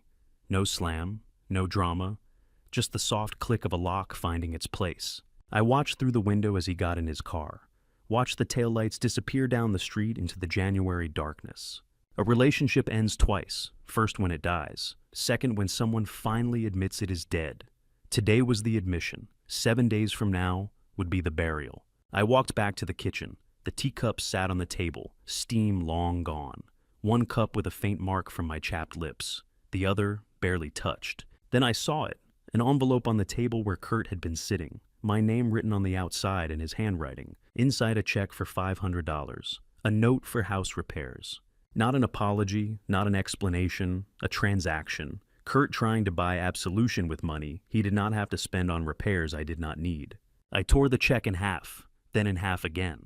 I placed all 4 pieces in my desk drawer next to Rosalind's letters. In 7 days, Kurt would learn some things cannot be purchased. Not forgiveness, not legacy, and certainly not the Rosalind Perry Foundation. Kurt's voice carried through the Greenwich mansion like he owned every inch of marble beneath the crystal chandeliers. 7 days had passed since he sat in my kitchen drinking tea with 3 sugars and leaving a check I tore in half. 7 days since I told him I was fine and meant it in ways he would never understand. Now, on the night of January 25th, the lessons he needed to learn were waiting in a manila envelope on my passenger seat. But first, I had to let him perform. Inside the mansion, the fundraiser was everything Marlene had promised it would be. 43 investors in evening attire, champagne flutes catching light from chandeliers that cost more than most people's cars. A jazz quartet in the corner, playing music expensive enough to sound like background. The kind of party that announced success before anyone opened their mouth. Marlene worked the foyer in a designer gown, greeting guests like she was hosting royalty. Every smile calculated, every air kiss perfectly positioned. She moved through the crowd, touching elbows and laughing at jokes that were not funny, performing the role of successful wife in successful house married to successful man. Vernon Caldwell stood near the fireplace telling a small group about Kurt's business acumen. His voice carried the authority of a man who had built companies and forgotten the people who saved him from losing them. My son-in-law understands real estate like his father did, Vernon said, gesturing with his scotch glass. It's in the blood. The irony would have made me laugh if I were not sitting in a car 300 feet away watching through windows that glowed with lies. Gail Caldwell circulated with champagne bottles, keeping glasses full, keeping investors comfortable. Tanner moved through the crowd with a tray of hors d'oeuvres, 16 years old, and playing waiter in his own house. Or what he thought was his house. Upstairs, barely visible through a second-floor window, I could see Wren, 9 years old, standing at the top of the stairs, wearing something around her neck. Even from this distance, even in the dark, I recognized it. The navy wool scarf, Rosalind's scarf. The one she had started knitting before cancer took her hands. The one I had finished and given to Kurt on New Year's Eve. The one Tanner had mocked in front of guests. Wren was wearing it tonight. At 7:30, Kurt began his presentation. I could not hear the words from where I sat, but Quentin had obtained a copy of Kurt's investor presentation 3 days earlier through Celeste's documentation. I had read every slide twice on the drive up from Pennsylvania. I knew the script by heart, had heard versions of them before, had watched him practice the confidence that came from believing your own lies. Yet thank you for coming tonight, the script read. I could picture him saying it. This house represents what I want to show you, legacy built on sound asset management. The house that was not his, the legacy that belonged to a woman he invoked but did not honor. The asset he managed without knowing who actually owned it. Douglas Winters, mid-50s lead investor from a Hartford private equity firm, stood front and center taking notes. I had researched every person on the guest list, knew their net worth, their investment history, their risk tolerance. Winters was the biggest fish, the one Kurt needed most. This property came into my care through my late mother-in-law's estate, slide 4, word for word. And that part was technically true. Rosalind's will had left me everything, and I had used that everything to save Kurt from foreclosure without him knowing. I turned family sentiment into strategic asset. Family sentiment, my wife's memory reduced to real estate jargon. 43 people in that room believed everything Kurt said. In 70 minutes, 43 people would learn what belief costs. By now, he would be moving into the Arizona pitch slide 7, the one with the desert renderings purchased from a stock photo website. The commercial property development that existed only in PowerPoint, slides purchased from stock photo websites. The 18-month return on investment that would never materialize because the investment would never be made. $2 million he needed from people who trusted him because of the house he stood in. The house I owned. I sat in the rental car, not my pickup truck, something anonymous, and watched the performance through windows that framed each lie in golden light. The manila envelope sat on the passenger seat. Trust documents, ownership papers, the truth typed in legal language that could not be misunderstood. My phone showed 8:50 p.m. The fundraiser was scheduled until 10, 70 minutes left. Quentin had suggested I arrive at 9:15, after Kurt finished his pitch, after the investors verbally committed, after the trap closed completely. The maximum impact, Quentin had said. Maximum witnesses. I had agreed, not because I wanted spectacle, because I wanted completeness. Wanted every person in that room to hear Kurt ask for their money and then learn exactly whose house he was asking from. The mansion glowed like a stage set, beautiful, expensive, and about to strike. Inside, Kurt would be closing now, making the final ask, telling them about opportunity and returns and trust, telling them to believe in him because look at this house, look at this life, look at this proof. Not knowing the proof belonged to his father. Not knowing the father he had given $40 on New Year's Eve was about to give him the bill for 42 years of disappointment. I thought about Rosalind, about 6 years of night shifts, about sandwich crusts she cut off for a son who grew up to forget her sacrifice, about her last question in the hospital, asking if Kurt had eaten dinner. She had worried about him until the moment she could not worry anymore. Now I would finish what she started, not revenge, protection. Protection of her legacy from the son who would spend it without understanding what it cost. 70 minutes. Let him finish the pitch. Let the investors commit. Then they would learn what I had learned. That Kurt's word meant nothing. That the house was never his. That the father he discarded was the one who owned everything. I checked my watch one last time. 8:50 p.m. 70 minutes until Kurt's world ended. I placed the manila envelope containing the trust documents on the passenger seat and opened the car door. The night air smelled like January and justice. I stepped through the front door of my own house like a stranger. No one looked up. The foyer buzzed with conversation investors, clutching cocktails admiring the Venetian chandelier Rosalind had chosen in 2019. A woman in pearls laughed at something her companion said, gesturing toward the crown molding.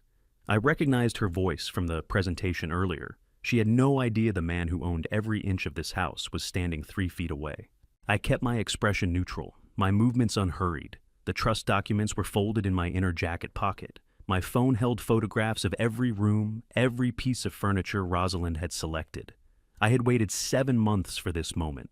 I could wait 5 more minutes. The living room sprawled to my left, filled with clusters of well-dressed strangers. Vernon stood near the fireplace, nodding along to something a silver-haired man was saying. My father-in-law looked distinguished in his navy suit, playing the role of supportive family patriarch. He didn't glance my direction. Marlene stood beside the grand piano, her champagne flute tilted just so her smile practiced and warm. She was explaining something about the acoustics of the room. Neither of them recognized me. I moved deeper into the house, past the dining room, where Rosalind and I had hosted Thanksgiving 3 years running. The table was set with appetizers now, bruschetta shrimp, cocktail artisan cheese. A young server offered me a glass of wine. I declined with a slight shake of my head and kept walking. The hallway to the study still smelled faintly of the lavender sachets Rosalind had placed in every closet. I wondered if Kurt even noticed. I wondered if he'd thrown them away, or if they'd simply faded one more ghost of the woman who built this home. Voices drifted from upstairs, Kurt's voice confident and commanding, punctuated by the occasional, appreciative murmur from his audience. He was in the second-floor sitting room, the one Rosalind had used for her book club. I pictured him there, standing beside the bay window, gesturing toward his presentation slides while 43 investors imagined their Arizona profits. I started up the staircase. The marble steps were cool beneath my shoes. Rosalind had insisted on Carrara marble, for this staircase had argued with the contractor for 3 weeks about the vein pattern. She'd won. She always won when it mattered. Halfway up I saw her. Wren sat on the landing cross-legged, her small frame tucked against the balustrade. She wore a white dress with blue flowers too formal for a 9-year-old on a Thursday night. Her dark hair was pulled back in a braid. Around her neck, draped like a treasured shawl, was Rosalind's navy scarf. I stopped climbing. Wren's eyes met mine. For a moment, neither of us moved. The noise from downstairs faded into background static. The laughter, the clinking glasses, the confident pitch of strangers selling my wife's dream. All of it disappeared. Wren didn't smile, didn't wave. She simply looked at me with those solemn, knowing eyes, and slowly, deliberately, her fingers touched the edge of the scarf. She mouthed 4 words. "Rosalind will be pleased." My throat tightened. I hadn't expected this. Hadn't prepared for the one person in this house who still remembered what mattered. Wren was 9 years old, caught in the middle of her father's scheme, and her grandparents' complicity, and somehow she was the only one who understood. I gave her a single nod. Her expression didn't change, but something in her posture relaxed. She tucked the scarf closer around her shoulders and looked away back toward the upstairs hallway where her father's voice continued its polished performance. I resumed climbing. The second floor was quieter. A few investors lingered near the bathroom, checking their phones. One man stood by the hall table examining a framed photograph of Tristan's wedding. I didn't recognize him. I didn't care. The door to the sitting room stood open, spilling warm light into the corridor. I could see shadows moving inside, Kurt pacing as he spoke. Someone shifting in their chair, the flicker of a projection screen. I paused outside the doorway. Inside, Kurt was saying something about ROI, projections, his voice smooth and practiced. Someone asked a question about zoning regulations. Kurt laughed, assured them his team had already secured the necessary variances. Another lie delivered with the same confidence he'd used at Christmas dinner. I thought about Rosalind's face the last time we'd stood in this room together. She'd been showing me fabric samples for new curtains, holding swatches up to the window light, asking my opinion, even though she'd already decided. I'd kissed her forehead and told her whatever she chose would be perfect. She'd smiled. "You always say that." Because it's always true. The curtains she'd chosen were still hanging, sage green linen, simple and elegant. Kurt probably didn't even notice them. I reached into my jacket and touched the folded trust documents. The paper was warm from being close to my chest. Every clause, every provision, every carefully worded legal protection Rosalind and I had put in place to prevent exactly this scenario. Kurt thought he was untouchable, thought his father-in-law's connections and his mother-in-law's social polish could smooth over fraud and betrayal, thought 43 investors and a polished presentation could transform stolen property into legitimate profit. He was wrong. I stepped into the doorway. The room fell silent. 43 pairs of eyes turned toward me. Kurt froze mid-gesture, his hand still raised toward the projection screen, showing Arizona desert landscapes and profit margin graphs. For 3 full seconds, no one spoke. Then Kurt's face shifted, confusion melting into recognition. Recognition hardening into something that looked almost like fear. "Arthur," he said. His voice was steady, but his fingers curled into a fist at his side. "I didn't realize you were invited." I smiled. It wasn't a kind smile. "I own the house," I said quietly. "I don't need an invitation." Kurt's voice died mid-word. He'd been gesturing toward the projection screen, explaining Arizona ROI to Douglas Winters, when his eyes found mine across the room. The sentence hung unfinished in the air. His hand froze mid-gesture. I stood in the doorway, manila envelope under my arm, watching 43 investors turn to see what had stopped their host mid-pitch. 43 seconds. That's how long it took for Kurt to remember how to breathe. "Mr. Perry." Douglas Winters leaned forward, expensive watch catching the chandelier light. "You were saying about the ROI." Kurt didn't answer. He stared at me like I was a ghost. His mouth opened, closed, opened again. No sound came out. I didn't move, didn't smile, just held his gaze and waited. The room rustled with whispers. The air smelled like expensive cologne and champagne with an undertone of nervous sweat. A woman near the fireplace murmured something. Someone coughed. The projection screen flickered to the next slide, profit margins that no longer mattered.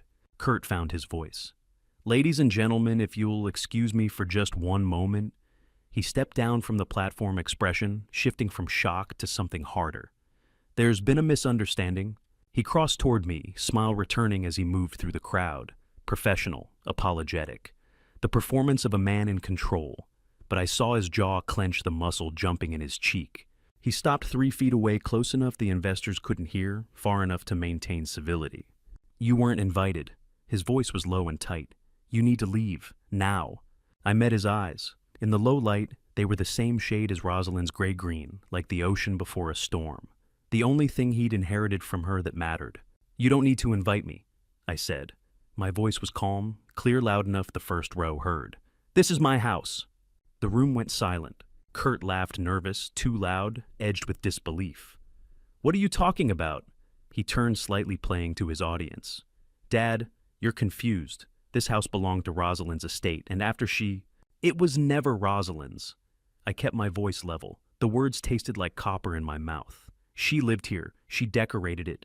She chose every piece of furniture, every curtain, every light fixture. But the deed was always in my name. The trust documents prove it." I lifted the manila envelope slightly. Every eye in the room tracked it. Kurt's smile faltered. "That's not you don't." He stopped, regrouped. "I don't know what someone told you, but the probate attorney was very clear. The property transferred to me through Rosalind's will. Rosalind never owned it." 5 words. "This is my house." 5 words to end 42 years of fatherhood. Marlene appeared at Kurt's elbow, champagne flute forgotten in her hand. She looked between us, confusion creasing her features. "Arthur, what are you doing here?" Behind her, Vernon pushed through the crowd. "What's going on?" His eyes landed on me, narrowed. "Who is this man?" Marlene touched his arm. "That's Kurt's father. I don't understand why he's..." "Ask Quentin," I said. Kurt's face went still. "What?" "Quentin Finch, your probate attorney." I watched his expression. "Or, rather, the attorney you tried to contact 3 weeks ago about asset protection. The one who never returned your call." The color started draining from Kurt's face. "He couldn't return your call," I continued. "Conflict of interest. He's been my estate attorney since 2019. You can rehearse revenge for weeks, plan every word, choreograph every moment. You can practice your lines until they're smooth as polished stone. But nothing prepares you for watching your son's face when he realizes he's lost everything." Kurt's mouth moved soundlessly. His eyes darted to the manila envelope, to my face, to the crowd watching our family drama unfold. "You're lying." But his voice had no conviction. "This is, you can't just..." I gestured toward the front window. Through the curtains, headlights swept the driveway. "My attorney will explain," I said. "He's here now." Kurt turned toward the window. I watched him track the car as it stopped near the entrance. Watched him register the sleek black sedan, the professional bearing of the man climbing out. "Quentin Finch," he whispered, his voice hollow. "You! That's why he never called me back." The pieces were falling into place. I could see it happening. The unanswered calls, the polite deferrals, the careful silence that had seemed like professional discretion. He'd thought Quentin was too busy for his case. He'd never imagined the lawyer was already working for the other side. Vernon stepped forward, his hand heavy on Kurt's shoulder. "Son, what is he talking about? What's going on?" Kurt didn't answer. He stared through the window at Quentin Finch's car, watching the attorney gather a leather document folder from the passenger seat. His face cycled through emotions too quickly to track confusion, melting into comprehension. Comprehension, hardening into fear, dissolving into something like despair. Douglas Winters cleared his throat. "Mr. Perry, is this presentation continuing?" No one answered. The front door opened. Footsteps crossed the marble foyer, measured, professional, unhurried. Quentin Finch appeared in the doorway, mid-50s and silver-haired, wearing a charcoal suit that cost more than Kurt's projection equipment. He'd been my estate attorney since Rosalind and I first set up the trust, the man who'd structured every protection we'd built into our legacy. He nodded to me, then let his gaze sweep the room full of frozen investors. "Good evening," he said, his voice carried easily. "I apologize for the interruption." Kurt's face changed 3 colors in 4 seconds, confusion to fear to something close to understanding. Quentin Finch's leather folder clicked open. The only sound in the room was 40 investors holding their breath. Sheriff Floyd Brooks walked through the door in full uniform, 2 deputies behind him, and 40 investors understood this was not a social visit. Quentin stepped to the center of the room, folder open in his hands. He didn't raise his voice, didn't need to. Legal owner of this property, Rosalind Perry Foundation Trust, established January 15th, 2024. Trustee Arthur Perry. Original deed transferred from Arthur Perry's sole ownership, dated 1999. Kurt's face went white. "That's impossible. The will, your mother's will left the house to Arthur Perry with full testamentary authority. He exercised that authority 3 weeks ago." Quentin looked up, met Kurt's eyes. "Kurt Perry holds no ownership interest in this property and never has." The room erupted in whispers. Douglas Winters stood gathering his coat. 2 other investors followed his lead. Marlene stepped forward, her voice sharp. "This is insane. You can't just, we've been living here for 7 months." The probate attorney said. The probate attorney processed the will correctly. The will gave the property to Arthur. What Arthur chose to do with it was entirely his decision. Quentin turned the page.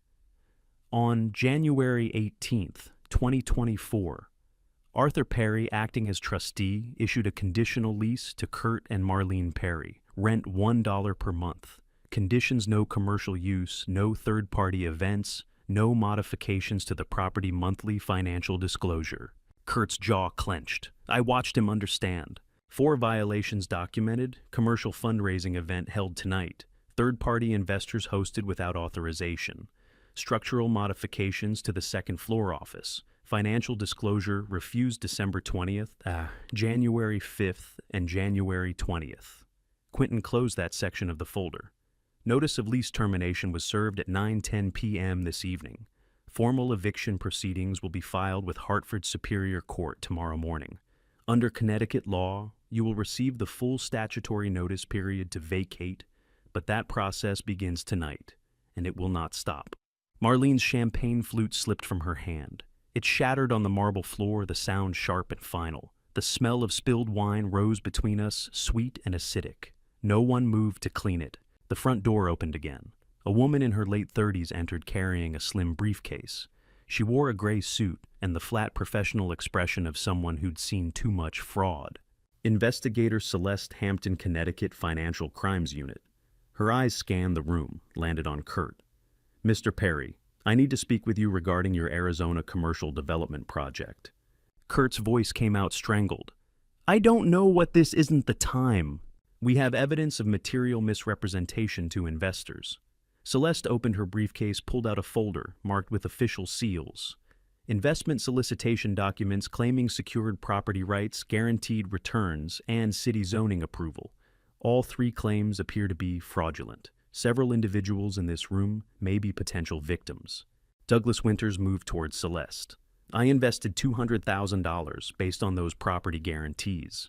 I'll need to take your statement." She looked at Floyd Brooks. "Sheriff, I'm going to need assistance with witness interviews."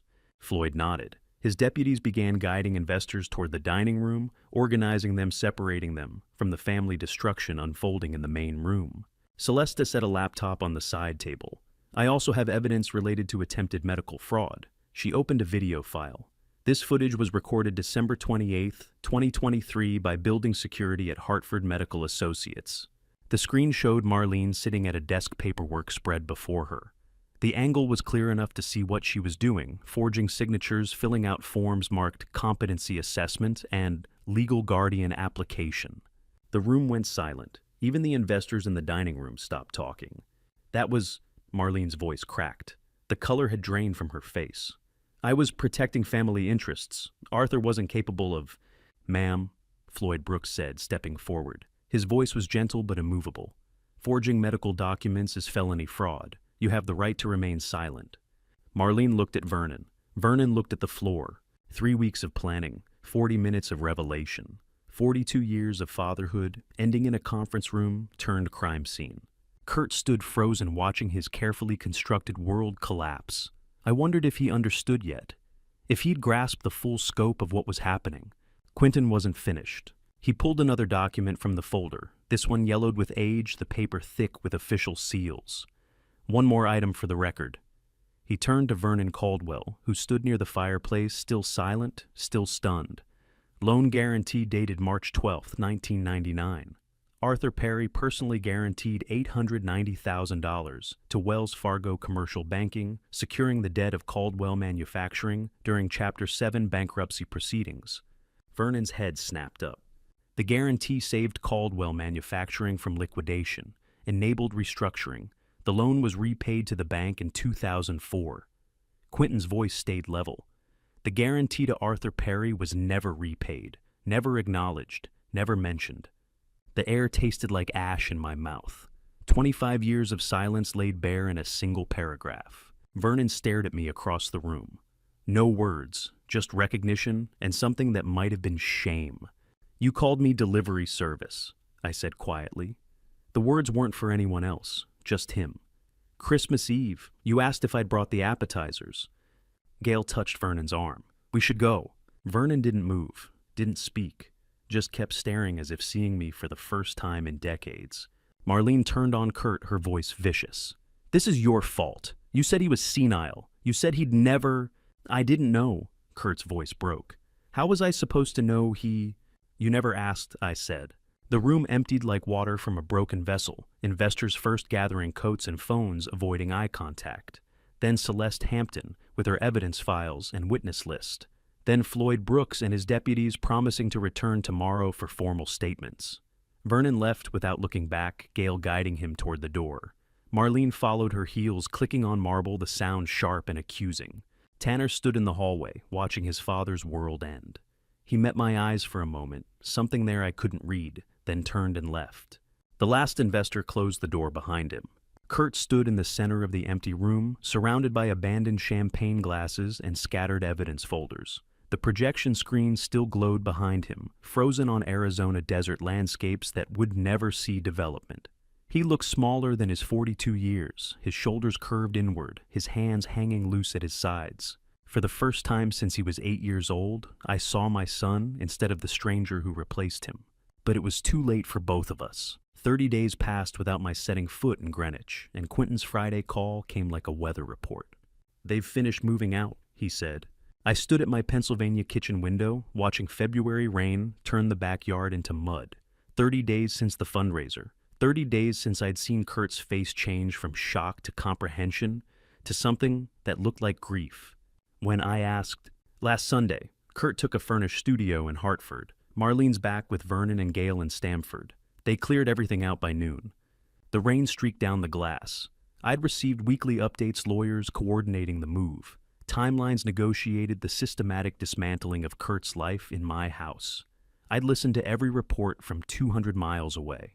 Never went to watch them leave. Gave them that dignity at least. Did Kurt say anything? I asked. Leave anything? He left the keys on the kitchen counter. Nothing else. Nothing else? No note? No explanation? No apology. Just keys on granite and an empty house. Vernon. They're selling assets. The exposure from your loan guarantees several business partners are reevaluating relationships, keeping low profile. I could picture it. Vernon Caldwell, distinguished manufacturer, quietly withdrawing from boards and charity committees. The man who'd called me delivery service now, explaining why he'd never mentioned the debt. And Marlene, negotiating a plea arrangement on the forgery charges. Celeste Hampton's fraud case against Kurt is moving forward trial by summer. The rain hammered against the roof, steady and relentless. I'd won, reclaimed my house, exposed the fraud, revealed the betrayals. Done exactly what I'd set out to do in January. So, why did victory taste like ashes? I'm driving up tomorrow, I said. I need to see it. Quentin didn't ask why, just said he'd meet me there at 10. The mansion looked smaller in daylight.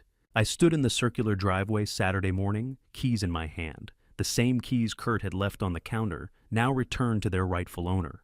March sunshine cut through bare trees, throwing shadows across the limestone facade. The front door opened silently. I stepped inside. Empty. Every room stripped to its architectural bones. No furniture, no artwork, no curtains. Just walls and floors and ghosts. My footsteps echoed in the foyer. The Venetian chandelier still hung above, too expensive to move, too integrated into the ceiling. Rosalind had chosen it in 2019, standing on this exact spot, pointing up and telling the contractor exactly where she wanted it centered. I walked through the ground floor, living room where Vernon had stood during the fundraiser, dining room where we'd hosted Thanksgiving, kitchen where Kurt had sat across from me, January 18th drinking tea and lying while I watched him perform. The granite countertop held only dust, no keys now. Quentin had collected them weeks ago. I climbed the stairs.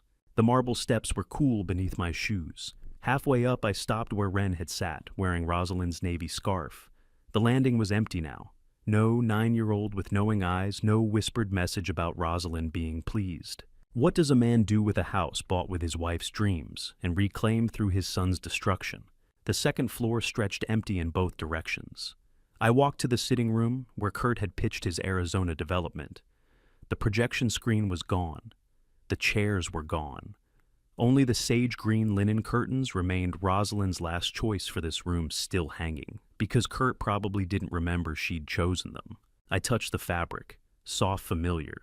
She'd held swatches up to this window, asking my opinion even though she'd already decided. Whatever you choose will be perfect, I'd told her. She'd smiled. You always say that. Because it's always true. The room smelled like dust and emptiness and faint memories of champagne from a fundraiser that ended in exposure. I walked back downstairs to the drawing room. This was where it started. New Year's Eve, standing outside in the cold, watching through this window as Kurt's family celebrated. Wren opening presents, Tanner laughing. Kurt and Marlene playing host in a house they'd never owned. Now the room stood empty. Furniture gone, Christmas tree gone, family gone. I looked out the window at the front porch. Snow had melted. Early wildflowers pushed through soil beside the steps. Purple crocuses' first sign of spring. Rosalind had planted those bulbs years ago. She'd loved how they came back every March, reliable and beautiful and stubbornly hopeful.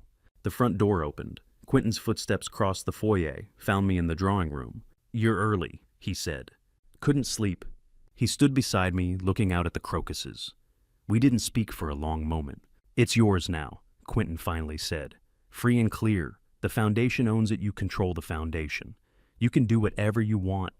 Victory is supposed to feel like vindication, but this felt like standing in a graveyard where I'd buried my own family. "I don't want to keep this house for myself," I said. Quentin turned to look at me. "What? It was never about owning it." I gestured at the empty room, the bare walls, the bones of Rosalind's vision. I needed to take it back.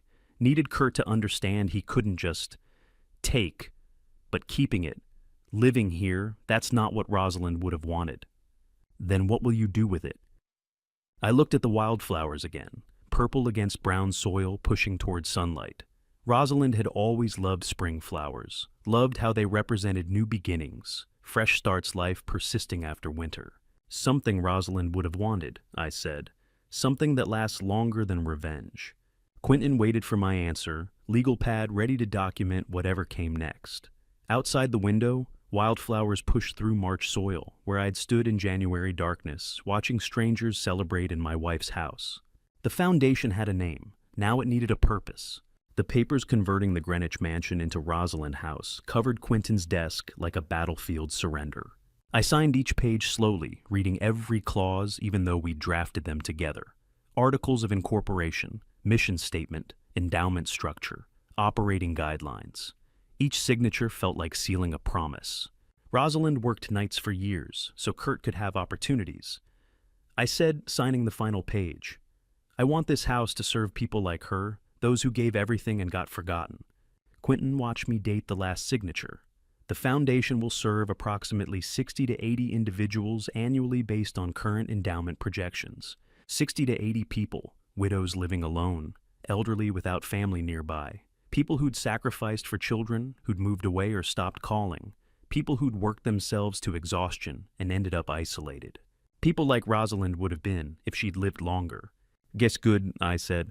Let it outlive me and everyone who remembers why it started. The trust documents sat in a separate folder, $1.8 million, to fund operations in perpetuity. The mansion itself valued at $3.2 million, converted to community asset. Kurt had wanted to leverage it for profit. Now, it would serve those who'd never seen profit from their own sacrifices. Opening is scheduled for June 15th, Quentin said. The contractors estimate completion by early June. June 15th.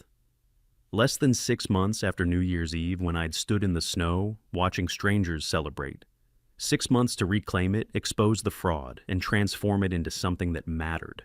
Revenge had taken 6 weeks. Legacy would take the rest of my life. I knew which one Rosalind would have chosen first. I gathered the signed papers, stacked them neatly. Thank you, Quentin, for all of it. He nodded. She would have approved. I hope so. The call from Celeste Hampton came a week later. I was sitting at my Pennsylvania kitchen table when my phone rang. Mr. Perry, this is Investigator Hampton. I wanted to thank you personally. Your documentation helped us close the fraud case and protect other potential victims. We estimate your actions prevented a dozen families from losing their retirement savings. A dozen families. I hadn't thought about them as real people, just as proof of Kurt's deception. But they were real. Couples in their 60s and 70s who'd believed Kurt's promises. I did the right thing for selfish reasons, I said. That still counts as doing right. I want to be transparent about something, Celeste said before I could respond. My own attorney advised me that my obligation to report was triggered when I confirmed the fraud structure, which I did last November, when the documentation became clear enough to be certain. I filed a confidential report with the Connecticut Department of Banking on November 28th. That report is what triggered the formal investigation. Your documentation accelerated the timeline, but the state was already watching. She paused. I want you to know I didn't wait to protect myself. I reported the moment I was certain. I believe you, I said, and I did. Celeste laughed quietly. It does. I also wanted to let you know your son is cooperating with our office. He's providing testimony about how the fraud developed. I thought you'd want to know. Kurt, cooperating, probably negotiating for a lighter sentence. The old me would have wanted details, what he said, how he justified it, whether he'd mentioned my name. He's not my concern anymore, I said. The words tasted strange but true. But I hope he finds his way. Marlene Perry accepted a plea deal yesterday. 3 years probation, community service, restitution to the Medical Licensing Board. 3 years probation for forging medical documents, attempting to steal guardianship while I was grieving. It seemed light, but I didn't care enough to be angry anymore. Thank you for calling, I said. I hung up and sat in silence. Kurt cooperating, Marlene on probation, the family I'd destroyed piece by piece now scattered and rebuilding in ways I'd never see. I'd let them go. Not forgiveness I wasn't capable of, that yet maybe never would be. But I'd released my grip on the anger, on the need to monitor their consequences. Just letting go. Late March brought the first real warmth. I drove to Greenwich on a Thursday afternoon, flowers on the passenger seat, purple iris, Rosalind's favorite. The cemetery looked different in spring, green grass replacing brown, trees budding, the smell of earth and growing things instead of frozen ground. I placed the iris in the granite vase, sat on the bench facing her grave. Your name is on something good now, I said quietly. A house that serves people who gave everything and got forgotten. You would have liked that. The wind carried the scent of hyacinth from somewhere nearby. I saw Wren wearing your scarf, the navy one. She said you'd be pleased. I paused. I think you would be. Not about Kurt that was ugly and necessary, and I'm not proud of how it felt, but about the house, about making sure your sacrifice meant something. A bird landed on a nearby headstone, cocked its head, flew away. I let Kurt go, Rosalind, not forgiveness, just letting go. There's a difference. Footsteps on the path behind me. I turned. A woman in her early 60s approached carrying a thermos and 2 ceramic cups. She wore a dark blue coat, her gray hair pulled back in a simple bun. Her face was kind, weathered by grief, but not broken by it. I'd met Norma Garrett here in January, 2 widows visiting graves in the cold. She'd offered me tea that first time, and we'd talked about nothing important. Small kindnesses between strangers who understood loss. "You brought the thermos again?" she asked. I smiled, holding up the cups I'd brought. This time, I brought 2 cups. Norma Garrett sat beside me on the bench. She poured tea into both cups. The steam rose between us, carrying the scent of chamomile and honey. "Who are you visiting?" I asked, though I knew. Her husband's grave was 3 rows over. "Harold, 20 years last month." She handed me a cup. The ceramic was warm against my palms. "You, Rosalind, 8 months. Still fresh then. Getting easier, some days. Some promises you keep to the living, some you keep to the dead. The hardest ones you keep to yourself." "I'm opening a foundation," I said, in her name. "Support Center for People Living Alone. Opens in June." Norma nodded. "That's good work." "It's something?" "It's more than something." We drank in comfortable silence. March wind scattered flower petals across the grass, catching them against headstones. The tea was sweet and warm and tasted like new beginnings. For the first time since January, I wasn't alone in the cold. June sunshine turned the Greenwich mansion into something Rosalind would have recognized, full of people, full of purpose, full of life. The renovation had brightened everything. New paint, wider doorways, railings along the halls. But the bones were still hers. The crown molding she'd chosen, the window placements, the Venetian chandelier. The house remembered her, even as it served others. Tables filled the front yard, shaded by canvas awnings. Elderly couples sat drinking lemonade, talking. A woman in her 70s laughed at something her companion said. I recognized that laugh, the sound of someone who'd been alone too long, finally finding community. Quentin stood near the entrance directing volunteers. He caught my eye and nodded. Time for the speech. I stepped onto the front porch, the same porch where I'd stood in January, snow looking through windows at strangers in my wife's house. 5 months ago. Felt like decades. The crowd quieted. "My wife worked nights so our son could attend good schools," I began. "She came home at dawn, slept a few hours, then did it all again. She never asked to be remembered, never wanted monuments." I gestured at the house behind me. "This place is proof that sacrifice isn't forgotten. The people who gave everything, the parents who worked themselves to exhaustion, the spouses who kept homes running alone, the grandparents who raised children when parents couldn't, they deserve to be seen. To know their sacrifices mattered." Norma Garrett sat in the front row, gray hair catching the sunlight. She smiled at me. "Rosalind House opens today to serve anyone who needs it. No applications, no income verification, no questions about whether you deserve help." I paused. "If you're alone and need community, you're welcome here." That's what Rosalind would have wanted. The crowd applauded. I stepped down, walked to Norma. "Thank you for being here," I said quietly. "You were the first person I invited." She laughed. "First time I've been first for anything in 40 years. The morning blurred into afternoon. Tours of the facility, introductions to staff, elderly visitors, exploring the library and common rooms. An 80-year-old woman sat at the piano in the drawing room and began playing hymns from memory. Rosalind would have loved this. Around 3 o'clock I saw them. 2 teenagers walking up from the street. They must have taken the bus. Tanner Perry. 17 now, taller than I remembered. Ren Perry, 9 years old, wearing a navy wool scarf despite the June heat. They stopped at the bottom of the front steps. Tanner looked up at me uncertain. Ren held his hand. I walked down to meet them. Tanner didn't speak. He just reached into his pocket, pulled out the pocket watch, the one that had belonged to my father, the one Kurt had taken, and sold the one Tanner must have tracked down and bought back, and placed it in my palm. The metal was warm from being carried. I felt the engraving on the back, to Harold Perry, 25 years service, 1952. "It belongs to you now," I said, closing Tanner's hand around it. "Just know where it came from. Your great-grandmother Rosalind carried this to work every night shift for 3 years after my father died. Said it reminded her someone had worked hard before her, and she could work hard too. Tanner's eyes widened. He hadn't known that story. As keep it, I said, remember what it means. A watch that witnessed 3 generations of family, one who earned it, one who abandoned it, one who returned it, knowing its weight. Wren touched the navy scarf around her neck. She would have liked this place. I think so too. Dad doesn't know we came, Tanner said quietly. We just wanted to see it. You're welcome here any time, both of you. Wren hugged me quick, fierce, then pulled away. They walked back down the driveway together, Tanner slipping the watch into his pocket, Wren's scarf trailing in the June breeze. I stood watching until they disappeared around the corner. By sunset, the crowd had thinned. Quentin locked the supply rooms. Norma helped fold table linens. The volunteers departed one by one. I walked through the empty rooms one final time. The sitting room where Kurt had pitched his fraud. The kitchen where he'd sat drinking tea and lying. The drawing room where I'd watched through windows on New Year's Eve. I stopped in the main room, the one where Quentin had revealed the trust documents where 40 investors had watched Kurt's world collapse. Through the window, I could see the front porch, the spot where I'd stood in January darkness alone and grieving, planning revenge. I pulled out my phone. Rosalind's voicemail sat in my saved messages 9 months old.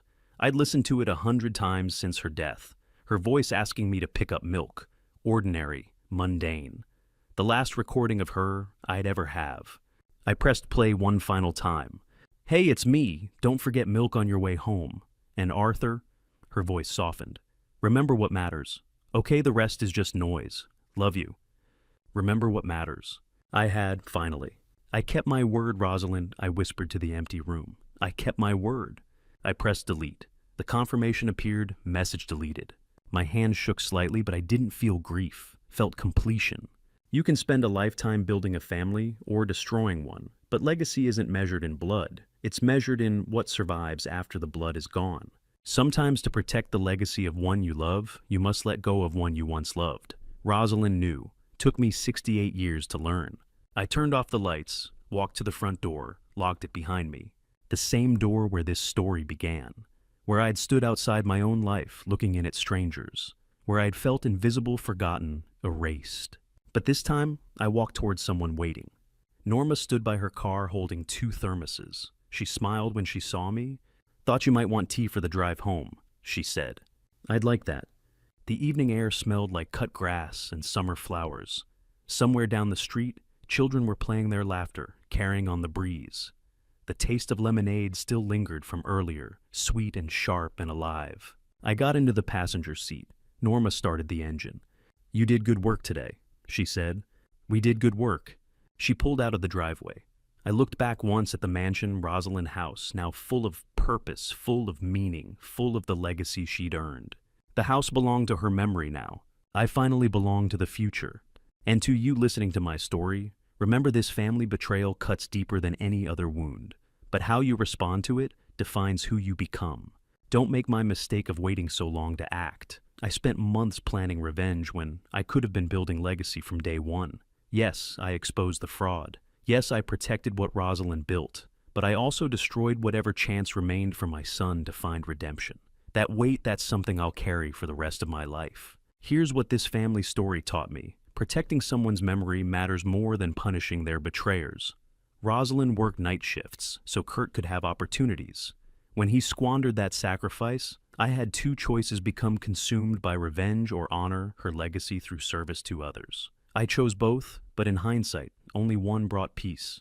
I believe God allowed this family betrayal to teach me what truly lasts. Not property, not confrontation, not even justice. What lasts is how you love people after you're gone. Through the institutions you build, the values you defend, the sacrifices you make visible. So, I want to hear from you. Have you ever faced family betrayal like this? What would you have done in my position? Drop your thoughts in the comments below. If this family story resonated with you, please share it with someone who might need to hear a family story like this. And if you want more stories about family faith and finding your way through the hardest moments, subscribe to Revenge Dad. Your perspective matters here. Thank you for staying until the very end. Before you go, one last reminder, some details have been adjusted for storytelling purposes. What's real is the lesson, and I hope it stays with you.